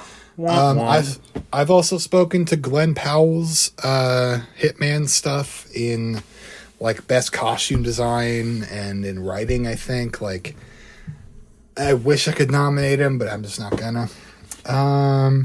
David Dastmalchian, I didn't think he'd really get much play, so I wanted to shout him out from Late Night with the Devil. Hey.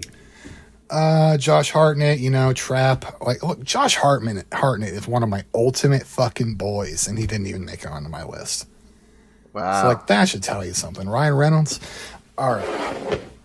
So, number 5. Sebastian Stan, A Different Man. Woo! Ooh. He is, a meek and mild-mannered man who is kind of slowly driven through insane through this comedy of hilarious coincidences that lead him to lose kind of every part of himself. I'm going to say I did not really get Stan until now. I did not get Stans until right now. This performance fully sold me on the Stans. I've been on the Stan train since I, Tanya, years ago. Me too. God bless Tanya. you. God bless you. God, he's great in that fucking movie. Yeah. But yeah, in here he's just working on another level, having to work under these prosthetics. He's very, again, meek, where like he just doesn't do or say much, but you can just see this, like, you can just see it on his face. It's just it's great facial acting. Number 4, Aaron Pierre, Rebel Ridge. Oh, yeah, I gotta see that. I have to see this. Yeah. You might know this man as Mufasa in the most recent Lion King. Nope. Sure. Or as mid-sized sedan in Old. Oh, yes. In what? Yeah. In Old, mid-sized sedan. No, I haven't seen it. You haven't seen Old? Oh, wow. Nah. That's surprising. Matt, come on. See Old. Anyway, so he's a former military man. I took a 2-movie break from Shyamalan. Sorry. You're crazy. So I haven't seen Old or the Knock Knock movie. One of those is really good. Both of them are really good. So it's just this performance is so measured and controlled. You 100% believe that this is a highly trained military man, and that makes the cracks in the armor that appear when the adversity maybe gets a little too tough or when he's not so sure. They make them hit extra hard. Like, he's not emotionless. He's just really good at hiding his emotions or weaponizing them later when he needs to. It is a very, very fucking good, like, reserved, and frankly, male. Like, it's a very good male performance. Like, it's not something that I think could really be, I don't really think could happen on the other side of the gender line. Joaquin Phoenix from Joker. Fully. That's right, baby.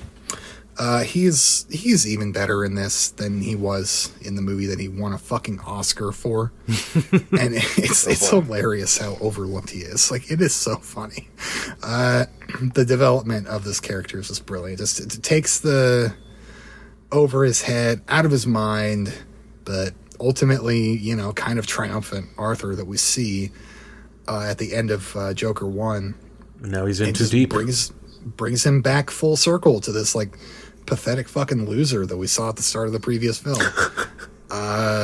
Once again, pining for a woman that doesn't really love him, but this time it feels like there's really hope there. Like, you feel like it's real, and then it's not, and then it gets taken away from him, and then it's like, yeah, might as well kill him. It doesn't matter anymore. Like, it's God, it's brilliant. It's fucking brilliant. Number 2, this is where we overlap for sure with Matt. Nicholas Hoult, juror number 2. Yes. This dude's just phenomenal. It's a man in this ridiculous, coincidental situation, hiding something so massive and trying to keep himself composed while fighting his inner thoughts and trying to throw off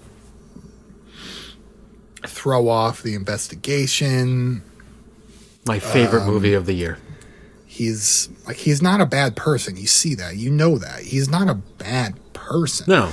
But it's just like this dilemma would trip anybody up and likely lead to the same outcome. And it's just, it's so brilliantly written too. Like, he just plays it perfectly. Nicholas Hoult absolutely fucking nails it.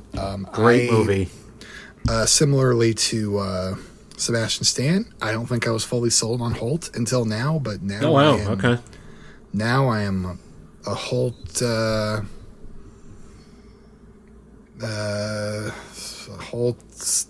Nicholas Hoult Hoult. You're a Holt holder. Yeah, that's all I can think of. There you like to Holt 'em. Holding hope for Holt. My best actor. Both of you are going to want to beat the shit out of me. It is Connor O'Malley in Stand Up Solutions. Okay. Sure. That's fair. Okay. So look. We discussed this the other day, but I don't really know who that is. Well, yeah, I do. He portrays the reality of the dumbest asshole in the world's idea of cool and smart and trying to make lots of money by playing out the natural insanity that is that person's mind. A tech bro who's been sold the dream and makes an AI startup where he's created an AI stand-up comedian with the power of 5G to deliver 100% accurate comedy. He's obsessed with his rev and crypto and an insane protein-only diet. He just desperately needs to be on the ground floor of new tech because that's the people that he's grown up idolizing. These entrepreneurs inspired by the likes of like Jordan Peterson and Joe Rogan and Bill Maher. I've loved Connor O'Malley's comedies since I was in high school watching Vines. I think that's where he first really popped off, is on Vine. And the way that he's come back and become this like really incredible artist, I think, like who's doing something that nobody else is even close to doing. And he just has that same psychopathic energy and like hilarious, quick wit and unclever wit, by the way, and a pathetic nature to like mock crypto idiots. Like he's just like devoted his life to doing that. It's unwavering commitment to the bit on this levels I've rarely seen. That is my top 5. Fantastic. I've not heard a more Siobhan list than that, Siobhan. I gotta do it, man. I gotta. And I'm excited about this Connor O'Malley special. I have not seen it yet. I've seen clips of it lately. People have been sharing that clip of him showing like the how Google makes searches of like country boundaries different, right? Yeah. Because of the news that Google just changed, like Gulf of Mexico to Gulf of America, which is fucking stupid. And Mexico's going to sue them. Did you hear about that? I did not hear about that. Oh my God. The president of Mexico's like, if you don't change it, we will be filing a civil suit. Like, good. You guys, we're going to destroy you. Yeah. But yeah, I need to watch this special. So, a fantastic list, Siobhan. Matt? Yes? It's your turn. Actors. Little Matty. I have to give number 5 to my boy, Glenn Powell, for Hitman. Absolutely love him in this movie. He's so much fun until he's not fun. And I really look forward to that in any performance. You can have a fun performance, but if you give it some gravity, it works for me. And I just like the fact that he plays so many different characters in a short span of time and is clearly knocking them all out of the park. Even his like Patrick Bateman character that he does. Love him. I love him in Hitman. I love his chemistry with I don't know her name. Sorry, the girl in Hitman. I like their chemistry together. No, he's great. He's gonna be blowing up for the time being, and I can't wait to see whatever he does next. Adria Arone. Aha. Sure. Yeah, she's her. Really yeah, she's great. Yeah, she's great. Love her, but love him even more. Number 4, Ralph Fiennes, Conclave. He is the moral center of that movie. When everyone else is just being horrible, cunty people, he kind of just keeps it level-headed as much as he can. And I've always been a fan of his. And I think this is the best he's been in a very, very long time. He has kind of been coasting for a while. And he actually... he goes pretty deep in this one. I really like him in this movie, and I like the movie. It's fun. I miss when movies were based off of airport novels, and we need to bring those back because they are good pulpy times. I've considered buying that novel. Like I've looked. We were watching Conclave, and I put it in my Amazon cart like halfway through. I was like, "Oh, this is." I was like, "Oh, this is based on a book. I need it." So I think I'm going to order that soon. That's pretty good. Number 3, Josh Hartnett, Trap. One of the coolest performances I've seen in a long, long time. I think it's Josh Hartnett's best. He commits to this unhinged level so well. He mixes, he does Shyamalan dialogue, that heightened, beautiful dialogue so well. I really like him. He plays as insane as his character is. When you don't know he is the butcher, he plays such a cool dad, such a cool dorky dad, and I love all his little like dad jokes and stuff and little comments to his kid. He's great. And then you find out he's a serial killer and you're like, oh, he's a good actor. He's really good, and he can act with his family too as much as he needs to. Love him. I think Josh Hartnett really knocked it out of the park. I'm glad he had this movie right after he was in Oppenheimer. It was nice to see that range come back from Mr. Hartnett. I really like him, and I love that he clearly has someone else doing his hair now. It's nice. It's a nice change from his youth when he would just cut his own hair, and that's regrettable. But hey, no, he's pretty great in Trap. Too? You kidding me? That too. All right, number 2. You all knew this was coming. Timothée Chalamet, a complete unknown, completely loses himself in the role of Dylan. He plays it mysterious. He plays it fast and loose, just like Dylan was at the time, and honestly still is. Shiv knows this because over the past couple months I've been DMing you with my annoying Bob Dylan tweets. Thanks for putting up with my shit. Because starting in December, I decided to go through all of his albums. That took about a month and a half, and that was a lot of fun. I had done this a couple of years ago and totally enjoyed it. He's my favorite musical artist of all time. He wrote my favorite song of all time, my favorite album of all time. I have a few of his albums just straight up memorized. Like, it's great. Someone should drive around with me in my car and just listen to me sing because it can be a very good time. But yeah, no, Chalamet's great in this. I think he is just terrific. He gets it. He understands. I hate to say it, but he understood the assignment.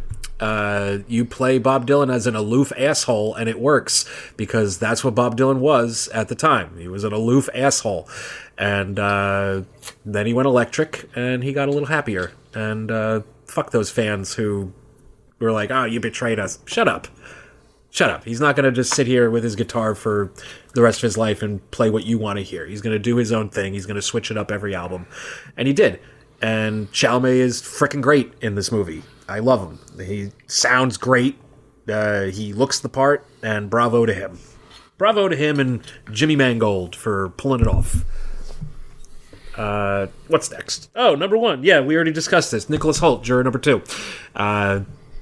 Just one of the best performances I've ever seen. That final shot of his face was a gut punch. That destroyed me.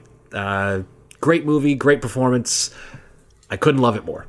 Great list. Great Matt list. Great shit. Great shit, man. So great. Now, I did have runners-up, but that's fine. That's fine. Whatever. Say them. Okay. My major runners-up are the co-leads from Snack Shack. Connor Sherry and Gabriel LaBelle. I thought they gave phenomenal performances. They bounce off each other really well. It's a movie that almost no one saw, which was unfortunate, but Snack Shack rules, and they're the major part of why it rules. Okay. Little Stevie, he's in there. Yeah. Or wait, what's his name in the movie? Oh, Sammy Fableman. Yes. Sammy. Little Sammy is in there. Yeah. Little Sammy. He was also in Saturday Night, right? I haven't watched that yet. Oh my good God, yeah. Oh, I mean, I can't wait to rewatch that one, right, Siobhan? We got plans. We'll get to it. All right, my turn. Best Actor. Let me just zip through my honorable mentions. I do have Nicholas Hoult here as an honorable mention. Have to shout him out. Sebastian Stan in The Apprentice. It's a movie. He's fucking good in it. It's a movie I struggled with, but I think his performance is incredible. I think I said on this show, I didn't need to see The Apprentice. I knew that man is a monster. Yeah, but I'm glad I watched it though. Yeah, but if anything, Stan's performance sticks out for sure. He's great in it, and I love the way it's shot. Yeah, I really like the gritty visual look of it, where it apes the styles of each time period that it's in. Yes, yeah, I caught that too. And then there is some even during the opening credits, there are some grimy looking SD video, quality shots, and I'm like, oh, okay, you hooked me with your visual style, and then you won me over with everything else. I thought it was very good. I'm happy you brought that up because I forgot about that until just now. So yes, I like that visual aspect of it. Jesse Plemons in Kinds of Kindness, I liked him a lot in that. Bill Skarsgård in Nosferatu, he's the lead, but he's kind of a support. It's whatever. Ray Fiennes, I gotta mention, didn't make my list. George McKay in The Beast, scary, great performance, and Josh O'Connor in Challengers, my last honorable mention. And now for the 5. I struggled real hard with this one. I was going to put Josh O'Connor in 5 over this one, but I just felt like I had to put this guy in number 5. Adrian Brody in The Brutalist. I was just saying it earlier. I could go see this movie again. I think a big reason is Adrian Brody's performance. It's capital A acting. He's acting his ass off. And he's lower on my list now than a few weeks ago because it's the AI stuff. Like that bullshit kind of bothers me. Where not scenes where he's talking, but scenes where there's a voiceover of him reading a letter in Hungarian. They use some AI tech for that, and it's stupid. It almost puts an asterisk on the thing, but not really. Yeah. I think what you see of him on screen, though, every other moment in that movie, it's a hell of a performance. Not nominated at the Talk Film Society Awards for Best Actor, by the way, and he might win the Oscar. So I think that's interesting. I mean, I've got his. Yeah, I've got that speech ready. If you wanted me to read it. Yeah. Yeah, here. So yeah, what he was going to read, what he sent us when he found out he wasn't nominated, and it was kind of showing respect to the other nominees. Respect. He sent us a little speech here. He's a letter, I guess. He said, Yama, Jamaica man, Rastafari, you got me old family in the house. Me got me Sean Peter, me got me Sean Paul, me got me Sean Mary, got Sean John, we all in this house now, man, respect, all the spec, me respect, me niece, me neck spec, me knee spec, me ankle spec. We got a reel, we got a great show, we got Kingston in the house over here. Jesus. Boy, bruiser, blow up, kill him on, kill bossa boy, yaman, you got the whole crew now, And then somebody yells at him off, this kind of like hard to read, scribbles at the end. It's funny that he put this in the letter, too. It was weird. It's baffling that he ever was in public again after that. Yeah. All right, give a big up, enough respect, a dance hall players, the Sean John, Brooklyn, Yama, Killama, So, yeah, that's something that he sent to us. Truly touching, that letter. My number 4, David Dast Match. Hey, you did it. All right, cool. Yeah. Can I pronounce his last name? Dasmaklian. Dasmaklian. Thank you. I have no idea if that's correct. Dastelmacken. Late Night with the Devil. Banger. I love this movie so much. But another asterisk for AI. But hey, one thing that I know, well, I'm not going to say no for sure. One thing that I've heard is authentic is his performance, is David's performance in this, David D. He's mimicking those late night talk show hosts from the 70s. I think he fits right into that world. Like I think he's as good as like a Gary Shandling doing Larry Sanders. So he embodies that, but then he also really sells the horror in that like second half of the movie when he realizes, oh, like I'm fucked.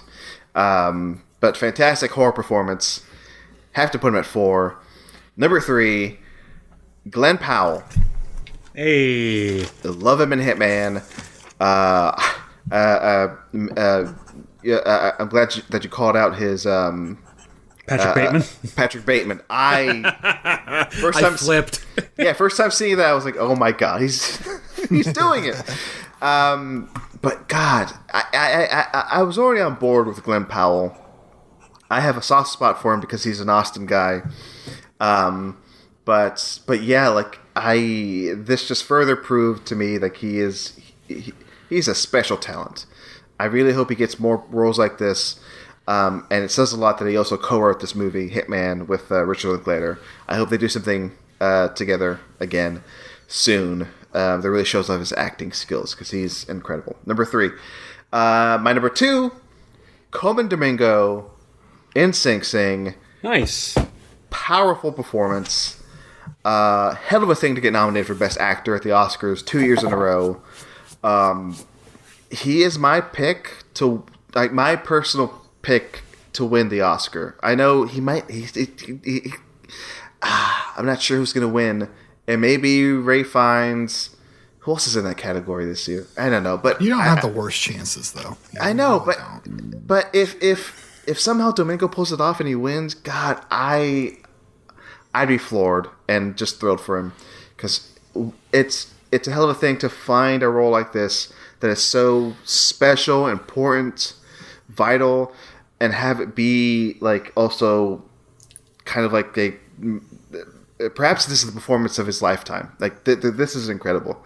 So Sing Sing, Coleman Domingo, my number 2. My number 1, I had to do it. Sebastian Stan in A Different Man. Wow. Hey, I love him in this. Like I was agreeing with Matt. I was on board with Stan. Back with I, Tonya. I saw that talent in him. I was like, God, this guy's great. And I just like a slight spoiler, not spoiler for the new Captain America. Sebastian Stan shows up in that for one scene, and I'm like, oh my God. For this one scene, I'm the gravitas he brings. It's just, oh man, I was captivated. It's like, this guy. Yes. You guys want to see me again? Come back for Thunderbolts. But in A Different Man, it's been said already. But God, he is hilarious. He is sad. He conveys so much under those prosthetics. But man, is it a performance that just It floored me, and it's a huge reason why that movie works, along with Adam Pearson. That duo just elevates that already amazing movie. And yeah, Sebastian Stan, my number 1 of the year for A Different Man. So that is my list. Love it, Marcelo. You're a good man. You're good. You're great at stuff. Oh, thank you. Jesus. Matt's even like, huh? So, I think we do snake style, right? So now it comes back to me. That's right. Yeah, Marcelo starts us off. I'll end it. Okay. Actress.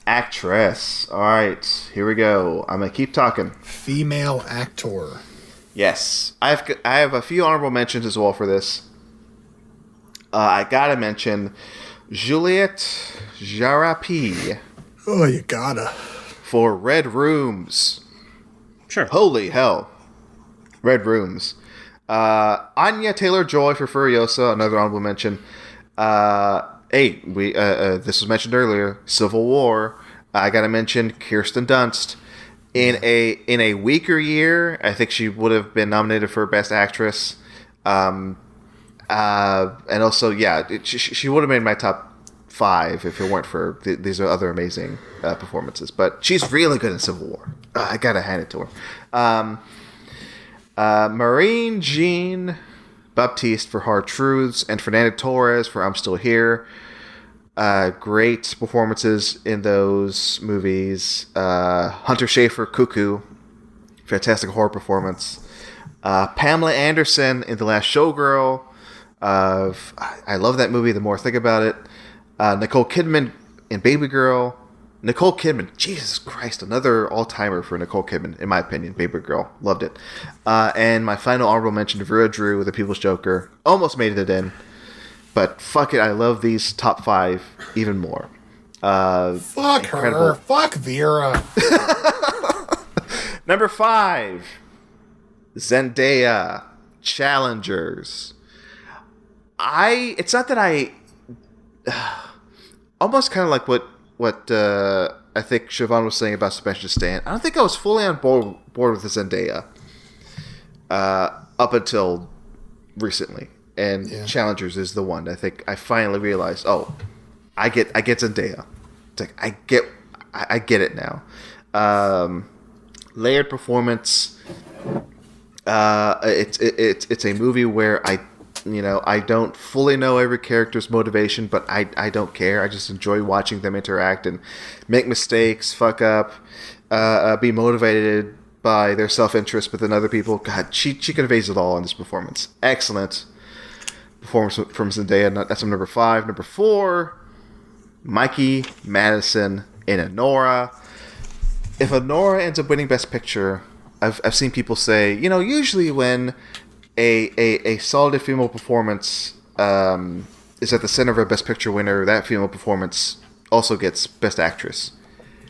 If somehow Mikey Madison wins Best Actress at the Oscars, along with like an Anora Best Picture, that's a win-win. I don't see it happening. It's kind of a long shot now because I think Demi Moore kind of has it in the bag. But I would be thrilled if Mikey Madison won for Anora. She's incredible. I knew what she had when I saw like Scream a few years ago, and then I think Once Upon a Time in Hollywood came out. I think before or after that, so I already knew like, oh, there's something there, and Honora just shows off like her amazing talent. That's number 4. Number 3, Kristen Stewart. Love Lies Bleeding. Love Lies Bleeding. This performance, it doesn't feel like any other performance she's done before. If it were a different generation, you'd see a male actor in this type of role, but with Kristen Stewart, God, does it fit so well in the story. I buy her being like in love with Katie O'Brien. I buy her being like desperate at times. I buy her just acting like a goddamn fool. Bodies, just strewn by her feet by the end of it. But yeah, I'm with her throughout the whole thing. So yeah, maybe my favorite Kristen Stewart performance, Love Lies Bleeding. So that says a lot because she's an incredible actress. That's my number 3. Number 2, I just mentioned her earlier, Demi Moore in The Substance. Hey. At the Oscars, I want Demi Moore to win. Mm-hmm. That would be just sensitional. I think she deserves it. Too. They love to give Oscars to actors who go into prosthetics. Yeah. I mean, look at The Whale. They love it. The Whale, Gary Oldman, and the whatever the movie I fell asleep during. Hour. Yeah. Demi Moore in The Substance. And last time I watched The Substance, I really focused on the performances. And yeah, I if this is not a career like win, this is not like, oh, you've done so. I mean, it's not that it's not also that, because she's done so much in her career to kind of earn this, but also that performance is worthy of an Oscar. It doesn't work without her. Exactly, yeah. So that's my number 2. And my number 1, I'm going to predict this isn't on any of... I know my number 1 isn't on anyone's list. Yeah. My number 1 I don't think is not on anybody's list. Léa Seydoux in The Beast. Nope. Oh, I gotta see that. I love The Beast because it came out at the right time for me. At the right time, I think, for society, because it deals with the bullshit of AI and how that's eroding our society. And Léa Seydoux plays a few different characters through generations of just her being kind of a victim of just progress. And it's... I love Léa Seydoux, and this is the best thing she's done. And it uses her like full powers as an actress in this movie. Like everything I love about Léa Seydoux is in this movie. She puts her whole pussy in it. Jesus Christ. Just wait to see the movie, Siobhan. There's that, but then there's also fantastic acting. So Léa Seydoux in The Beast, my favorite performance of the year. Number 1, I'm done. You're done? Okay, thank God. Matt, save us. Sure. I'm going to do my ons mens first, my honorable mentions. I have, for these, I have Anya Taylor-Joy. I thought she was pretty damn good. I have Vera Drew. Also for pretty. What? Yeah, Anya Taylor-Joy for what? Furiosa? Okay. Yeah, I don't know what else she did last year. Did she do anything else? Sorry, I'm drunk. I really am drunk. Okay. Vera Drew, she's pretty damn good. And, do you want to move her out of the 5? No, okay. The other honorable mention is Sienna Miller in Horizon, American Saga, Part 1. Good. Really, really liked her. Neat. Yeah, that's a good one. I really liked her in that. She sells that terror very well, of almost getting murdered and then having to breathe through a fucking shotgun. I thought that was insane. Yeah. Great movie. Can't wait for part 2, part 3, part 4, part 8, whatever the fuck Costner wants to do with the rest of his life. I'm fine. If Pete Davidson is bankrolling it, that's cool. I guess that's why they were sitting next to each other. But yeah, now on to my top 5. Number 5, Mikey Madison in Honora, the first movie she's ever impressed me in. Okay. I thought for her entire career she was just going to be girl who gets set on fire. And I'm glad she's not doing that anymore. But no, I really liked her in Nora. She was pretty terrific, actually. Very funny, very heartfelt. No, I like her. I like her a lot. Number 4, Lily Rose Depp in Nosferatu. The best physical performance I saw from last year. Next level shit from her when she starts like convulsing and just going ape shit throughout the entire thing. Really, really, really loved her. She's going to be an actress that I'll be keeping tabs on going forward. I hope she continues to do great stuff because she kind of knocked it out of the park with Egger's latest. Number 3, Demi Moore, The Substance. Hell yeah, girl. You do that.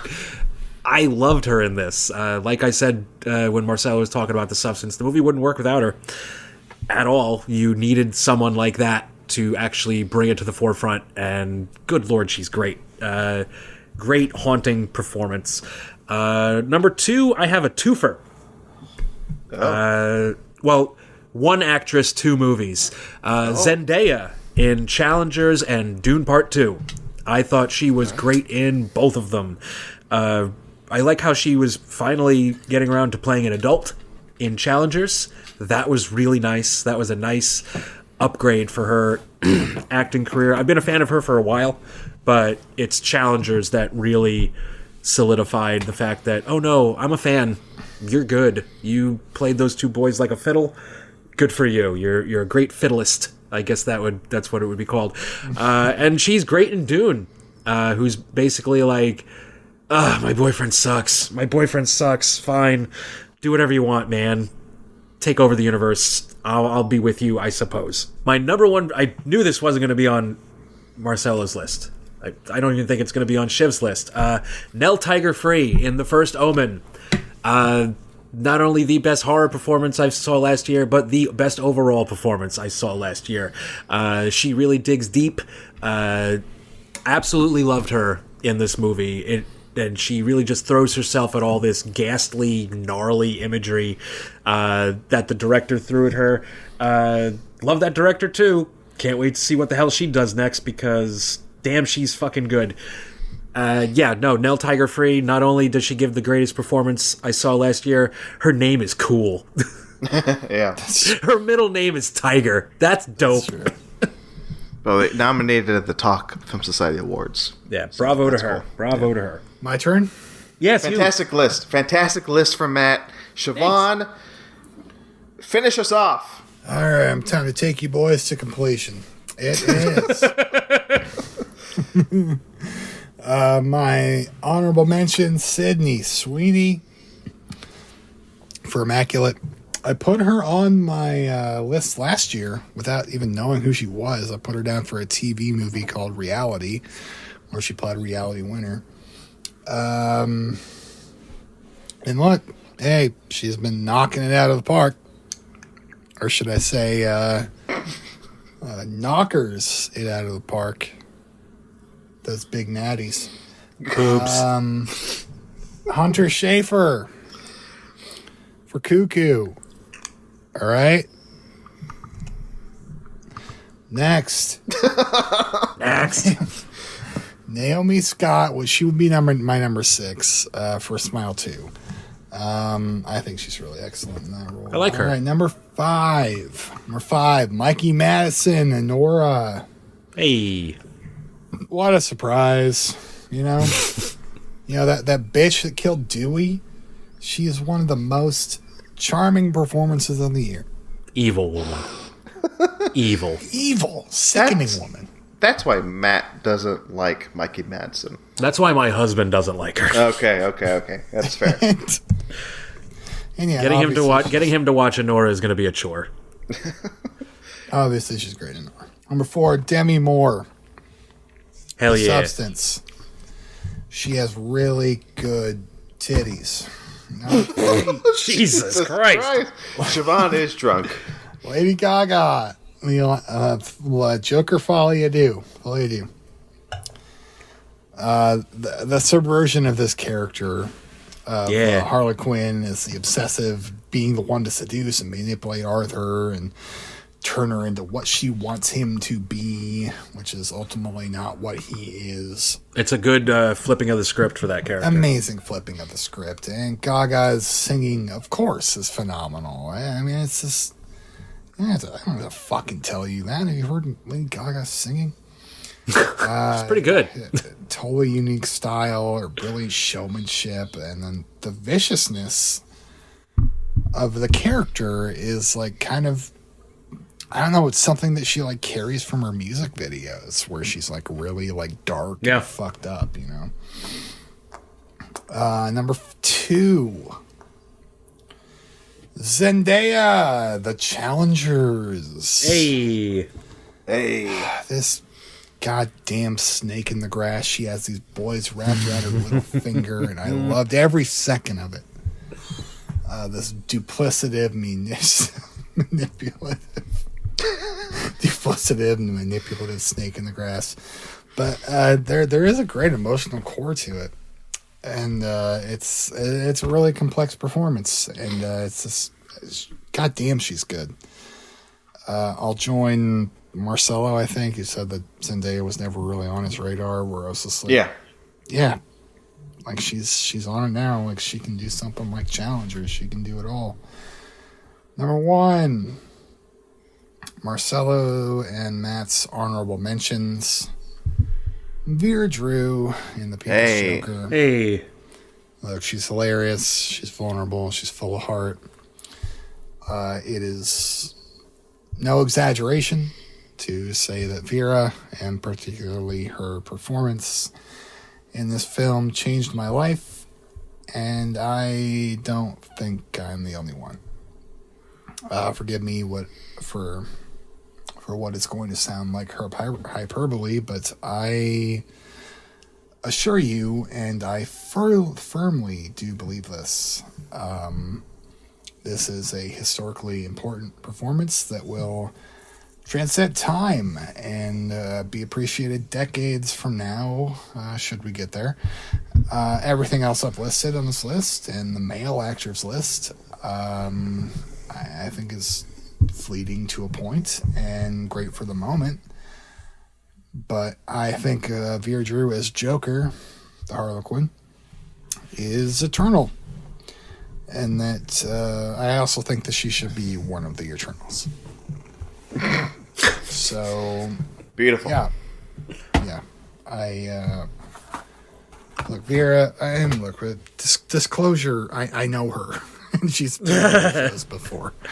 But, like, she's phenomenal in the fucking movie, man. Like, she just is. I can't, even if I was looking at it completely objectively, she just is. She's amazing. Incredible. I agree. And I'm sorry I didn't put her in my top 5, Siobhan. I apologize to you. It's okay, Marcel. Okay, all right. But she was close. And she was up there. I appreciate you saying all that. I mean, I agree, though. It is an important performance. Yes, absolutely. Also helps 100%. that the movie's really damn good. Yeah, the movie's... like, that. It helps that it's a great film. I've said before, like, imagine if I hated it. I don't think we'd still be recording a podcast, Siobhan and I. I don't know how we'd get along after that. No, but hey, thankfully, I really great movie. Loved it. Yeah, that's all 3 of our best favorites films. We did it. We did it. Those were our best actors and best actresses of the year. No other discussion needs to be said. Hold on, Marcelo. Whoa! What do you mean? We have this talkfilmsociety.com/Discord talk. What is that? Society.com/Discord. It is this nice community where we have 100+ members come out, hang, talk about their films, talk about whatever the hell they want to talk about. Some people talk more than others. There's so many channels where people can come and talk, including the Talk Awards channel, where I every single week I ask the people to give me their picks for the topic of the week. This topic of the week, of course, being Best Actor, Best Actress.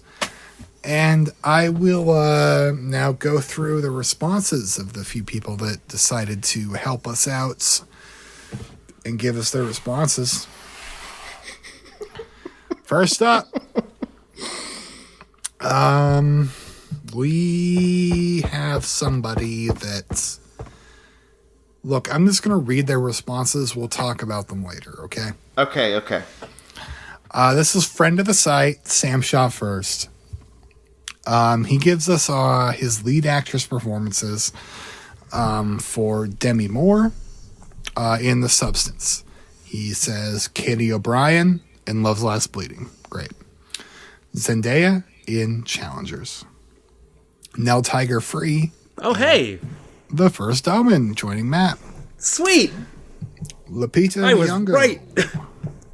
You were right. In A Quiet Place, Day One, giving us an honorable mention of Anya Taylor-Joy in Furiosa. I believe he means Furiosa Mad Max Saga. They made another Quiet Place. They did make another Quiet Place. It was not bad, and Sure. Lupita Nyong'o is good in it. So Sure. They also made a video game. what? Sure. What? Or lead actor, excuse me. Sebastian Stan, A Different Man. That rhymes. I like it. He should have been nominated for that one because it rhymes. Poetry, it rhymes. Yeah. Aaron Pierre in Rebel Ridge. He joins me there. Timothy Chalamet in... Nope, not that one. Dune Part 2. Hey. Now, of course, I believe Sam Shaw First completely fucked up, and he meant Dune Part TWO instead of the number 2. Jesus. Ray Fiennes in Conclave, Dev Patel in Monkey Man. Another monkey movie. And his honorable mention is Josh Hartnett in Trap. Now, I do have to read a little bit of a disclaimer for Sam Shaw First picks that you just heard, okay? Now, look, Sam Shaw First. He used to host, friend of the site, of course. He used to host a podcast called Keanu Believe It, right? Where he was talking about the films of Keanu Reeves. He talked about them one per week, a different film per week. And I think in that time he built up a real allegiance towards the man Keanu Reeves. Now, a few of his picks, I don't know, they might give me pause, but I'm going to explain you why maybe they're not so bad, okay? So, Timothy Chalamet, for Sam Shaw First, he did choose... So I'm just going to read off the names that are suspect. He named off Zendaya in Challengers, and he also named off Timothy Chalamet in Dune Part 2, right? Yeah. So those are important to keep in mind. So, look, in Fortnite, the video game Fortnite, you can play as John Wick or as Johnny Silverhand. Both use the likeness of Keanu Reeves. So that is that's just something to keep in mind here as I talk. Now, Timothy Chalamet, he appears inside of Fortnite as Paul Atreides, which uses his likeness.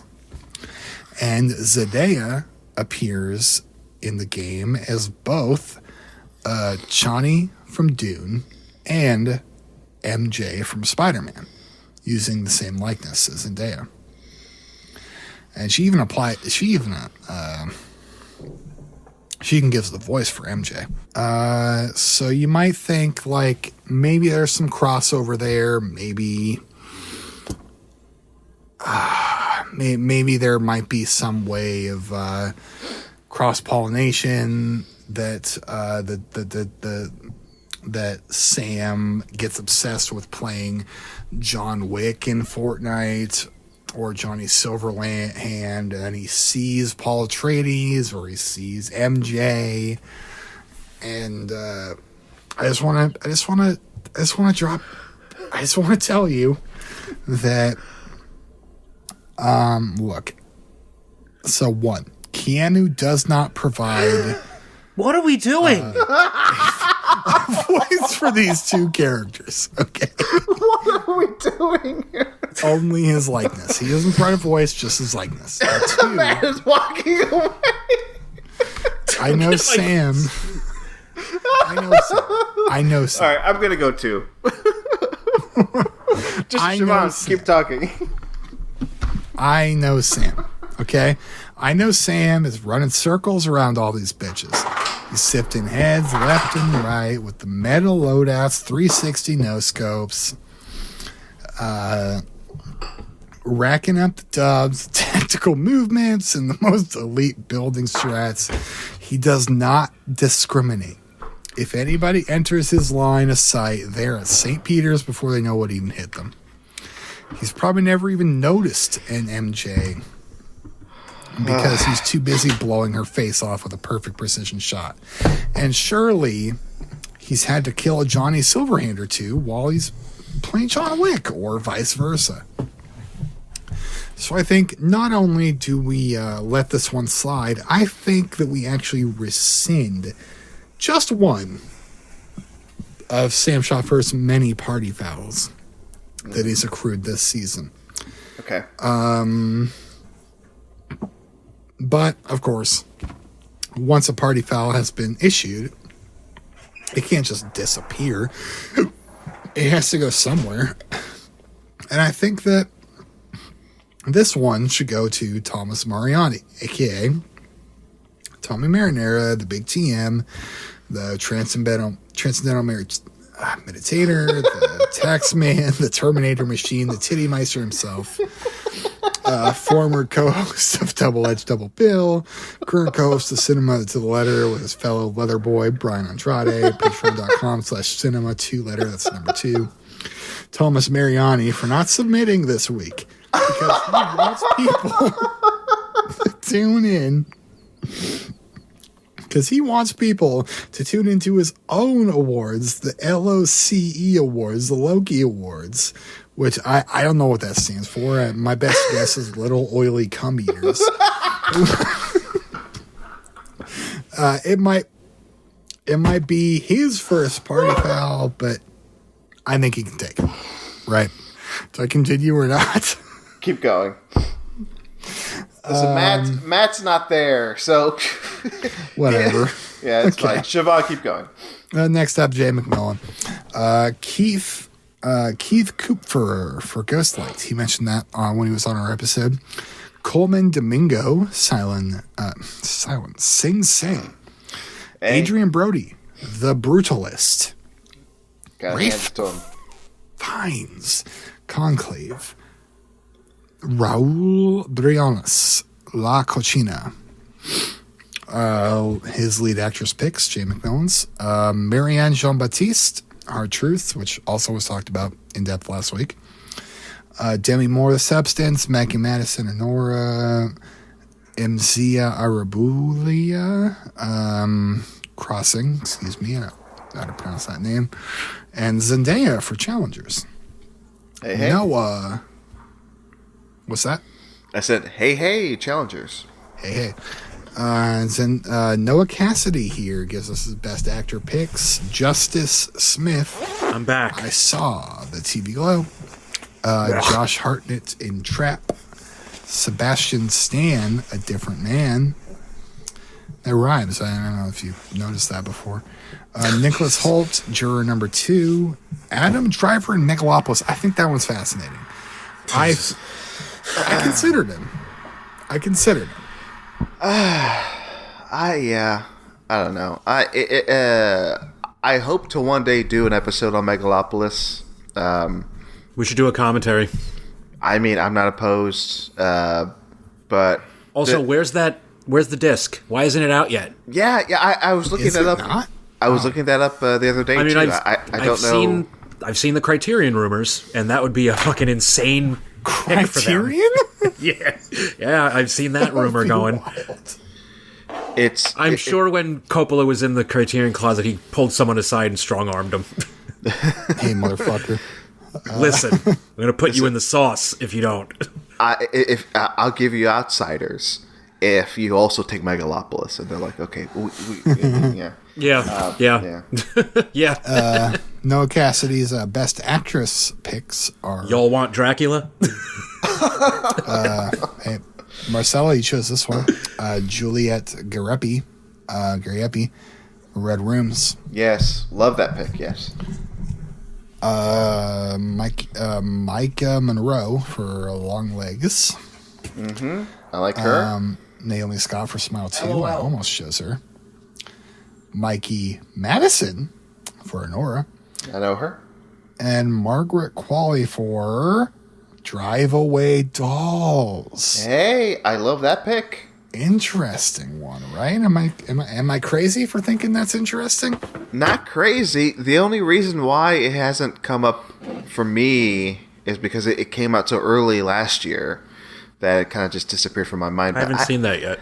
I think it's worth a watch. It's a fun, breezy comedy, and Qualley is like really good in it. So yeah. Yeah, I think I'll be watching that one soon. Yeah. Blah blah blah blah. Okay, Brendan. I don't know who you are. You say Justice Smith. I saw a TV Glow. Second vote for that. Aaron Pierre, Rebel Ridge. Third vote for that. Timothy Chalamet. Dune Part 2. Now, this man has done something interesting. He said Dune Part 2 as in the Roman numerals 2. It is actually the number 2. Now, I mean, man, he tried. Well, he tried too hard. You do it both ways because it's made by a French Canadian. Okay, that's interesting. That's an interesting perspective. There you go. But I'll have to see what nationality Brendan is. Ryland Brixton Cole from Hundreds of Beavers. You know what? That's a very interesting one. I like that choice. I like that pick. That's his best pick, actually. Yeah. Mm-hmm. That's cute. That's very cute. Dev Patel, Monkey Man. Best Actress. Zendaya, Challengers. Lily Rose Depp. Hell yes. For Nosferatu. I got to pick that up on Tuesday. Nice. Lupita Nyong'o, The Wild Robot. I want to see that. No, not into it. Marcelo doesn't have a heart, so I'm sure I'll enjoy it. Right. I'm not the only one who did not like The Wild Robot. I want to make that clear. Okay. Aurora Ribeiro, The Shadow Strays. Don't know anything about it, but I think Brendan's brought it up before. Okay. And Cynthia Erivo, Wicked Part 1, which again, not the name of the movie. So no, it's just Wicked. This guy's got Brendan. You're racking up 2 party fouls, I'll say. And now let's see our last pick, last one. We've got Joey, former ghost. I like that kid. Former ghost, Joey. Former guest of this show, Joey Hamilton. He brings us his best actor picks. He says great guy, Joey. Brings us Nicholas Hoult from Juror Number 2. Let's go, Joey. Let's fucking go, Joey.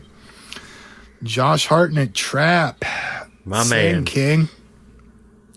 Mike Feist from Challengers. Let's Hot. go, bro. Hell yeah, bro. Glenn Powell from Hitman. This guy is hitting on all cylinders. Also hot. Dev Patel from Monkey Man. You talking about hot? Come on, I haven't seen it. Dev fucking Patel. He is hot in that movie. Ooh. This is a bisexual man if I've ever seen one. Best actress. One hopes. So you're saying there's a chance. Best actress. Mikey Madison. Anora. Zendaya. Challengers. Lupita Nyong'o. The Wild Robot. Marcella? No. Lily Rose Depp. Nosferatu. Until tonight, I didn't know Nyong'o that was in that movie. I don't know either. I mean, it's probably the same way that she's in like Star Wars. You know, like she does the voice. Yeah. Is she the titular wild robot? Yeah. I'll neat. Is she really? Listen, I'll quickly say this. That trailer for the Wild Robot sold a movie where I thought to myself, oh, it's just a robot dealing with nature. I can't imagine there'd be words spoken. Maybe be like a wordless adventure. But no, it's dialogue heavy. It's just it feels like a DreamWorks movie. That's a derogatory term to me. So I like them more often than not, so I'll probably enjoy this. Okay, maybe you'll like. People love the movie, so I'm in the minority. But it looks really sad. Flow is the movie I wanted from the Wild Robot. That's more my vibe. So anyway, so yeah, Joe is missing a hyphen between between Rose and Depp for Nosferatu, and Demi Moore for The Substance. Hey. Yeah, that's right. Cool. That is our Discord segment of the week. By the way, I didn't mention at the top. Talkfilmsociety.com/Discord. I mean, you can do Discord too. I mean, discord.gg/talkfilmsoc. But that works. I would assume talkfilmsociety.com/discord.gg.com. So look, I think that's what the community provided us. Anything else to do? I think we're done, right? I mean, we're just going to wrap this up. Listen, I mean... this is a long episode, but it's going to get a little bit longer. Whoa, what? We got to do one more thing. Matt has once again walked off screen, so hopefully you can hear this. We got to... I told you, when I walk away, I can still hear everything. It's just that my mic is still here. Thank you, Matt. Matt, I went outside for a second. Leave me alone. It's time for a quick 2 rounds of the Gold Derby game. Whoa! The what? Woo! So, the Gold Derby game. I know for sure we played this last time you were here, Matt. If we didn't, I apologize, but the Gold Derby game is a game in which I quiz Siobhan and the guest this week. And the guest, not just me. On...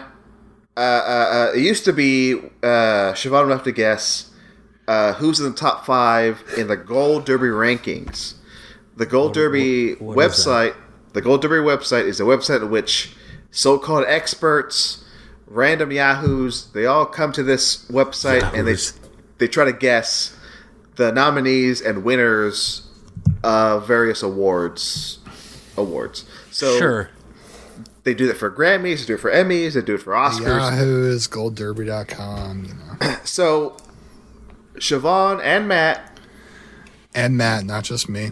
You're both going to guess the ranking of the current, this year's top actor and actress performances. So the top 5. You're gonna. Oh, what are the odds? Like the yeah, the exactly. Odds. The odds. It's the odds. Okay. Okay. So let's start with Best Actor first.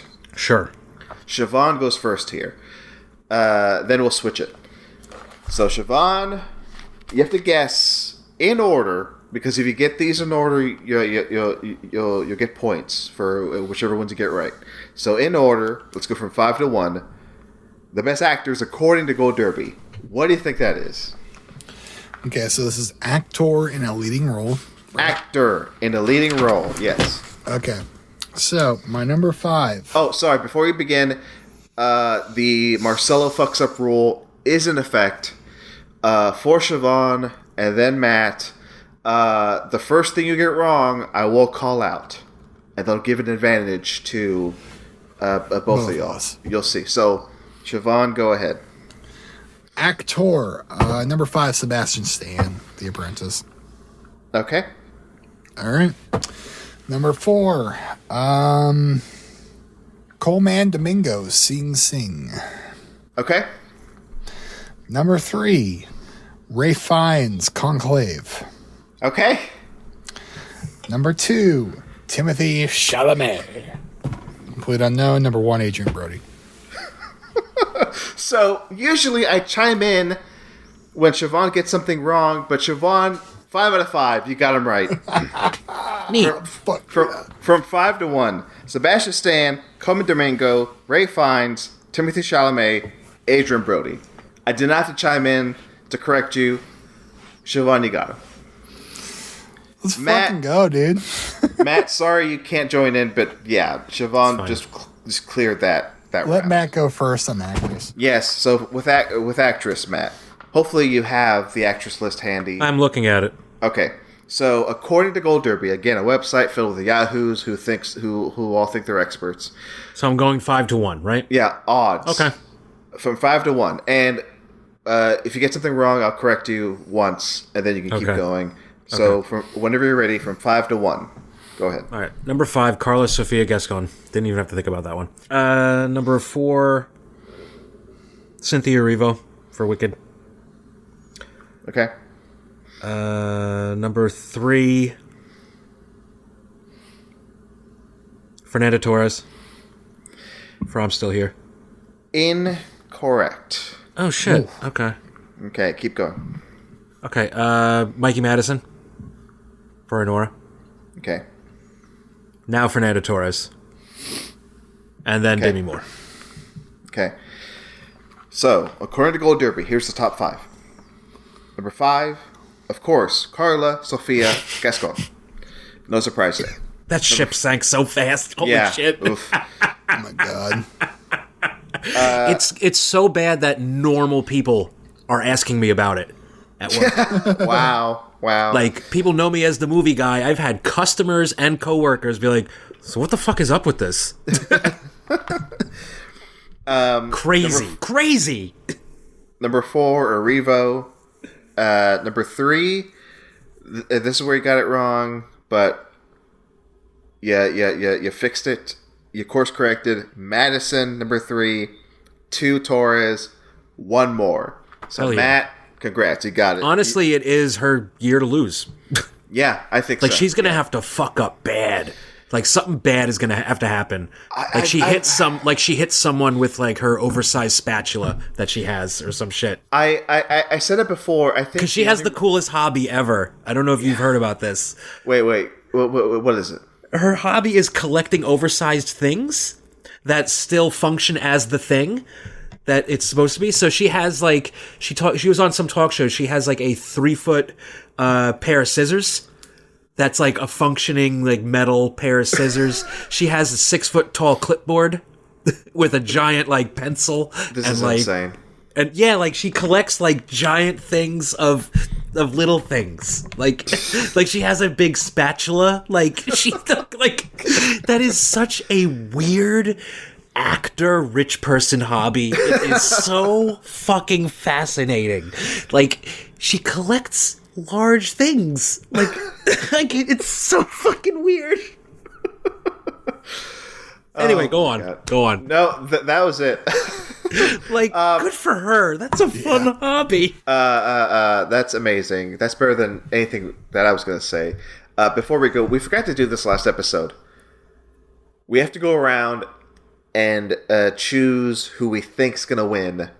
I think we already answered one for Matt. So, best actor, best actress. Yes. Go with you first, Matt. Actor, actress. Chalamet and Moore. Wow, Chalamet. I think the people in the Academy, I think they like him, and him on SNL really proved that he gets the character, pulling deep cuts out of his ass. What the hell. I'm gonna go Ray Fiennes, Demi Moore. I like him. Yeah, I think it'll be an earned win for Ray Fiennes. He doesn't have one, right? No, it doesn't have one. I think that's surprising.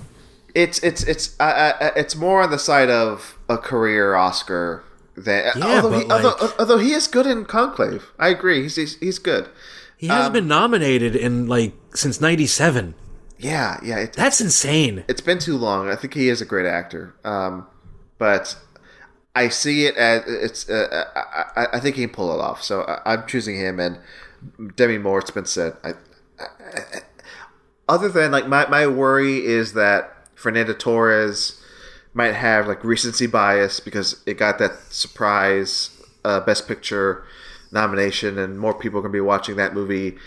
Leading up to the voting, that it'd be more in their mind of Fernando Torres rather than Demi Moore. But that's a little worry. That may not happen. Demi Moore might pull it off, so I'll just say Demi Moore. So those are my two. Siobhan, what do you think? I'm with Matt. All the way, baby.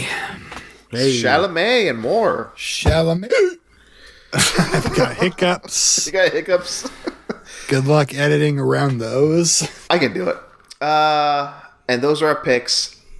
And that's the show. Matt, incredible. Hi. Thank you.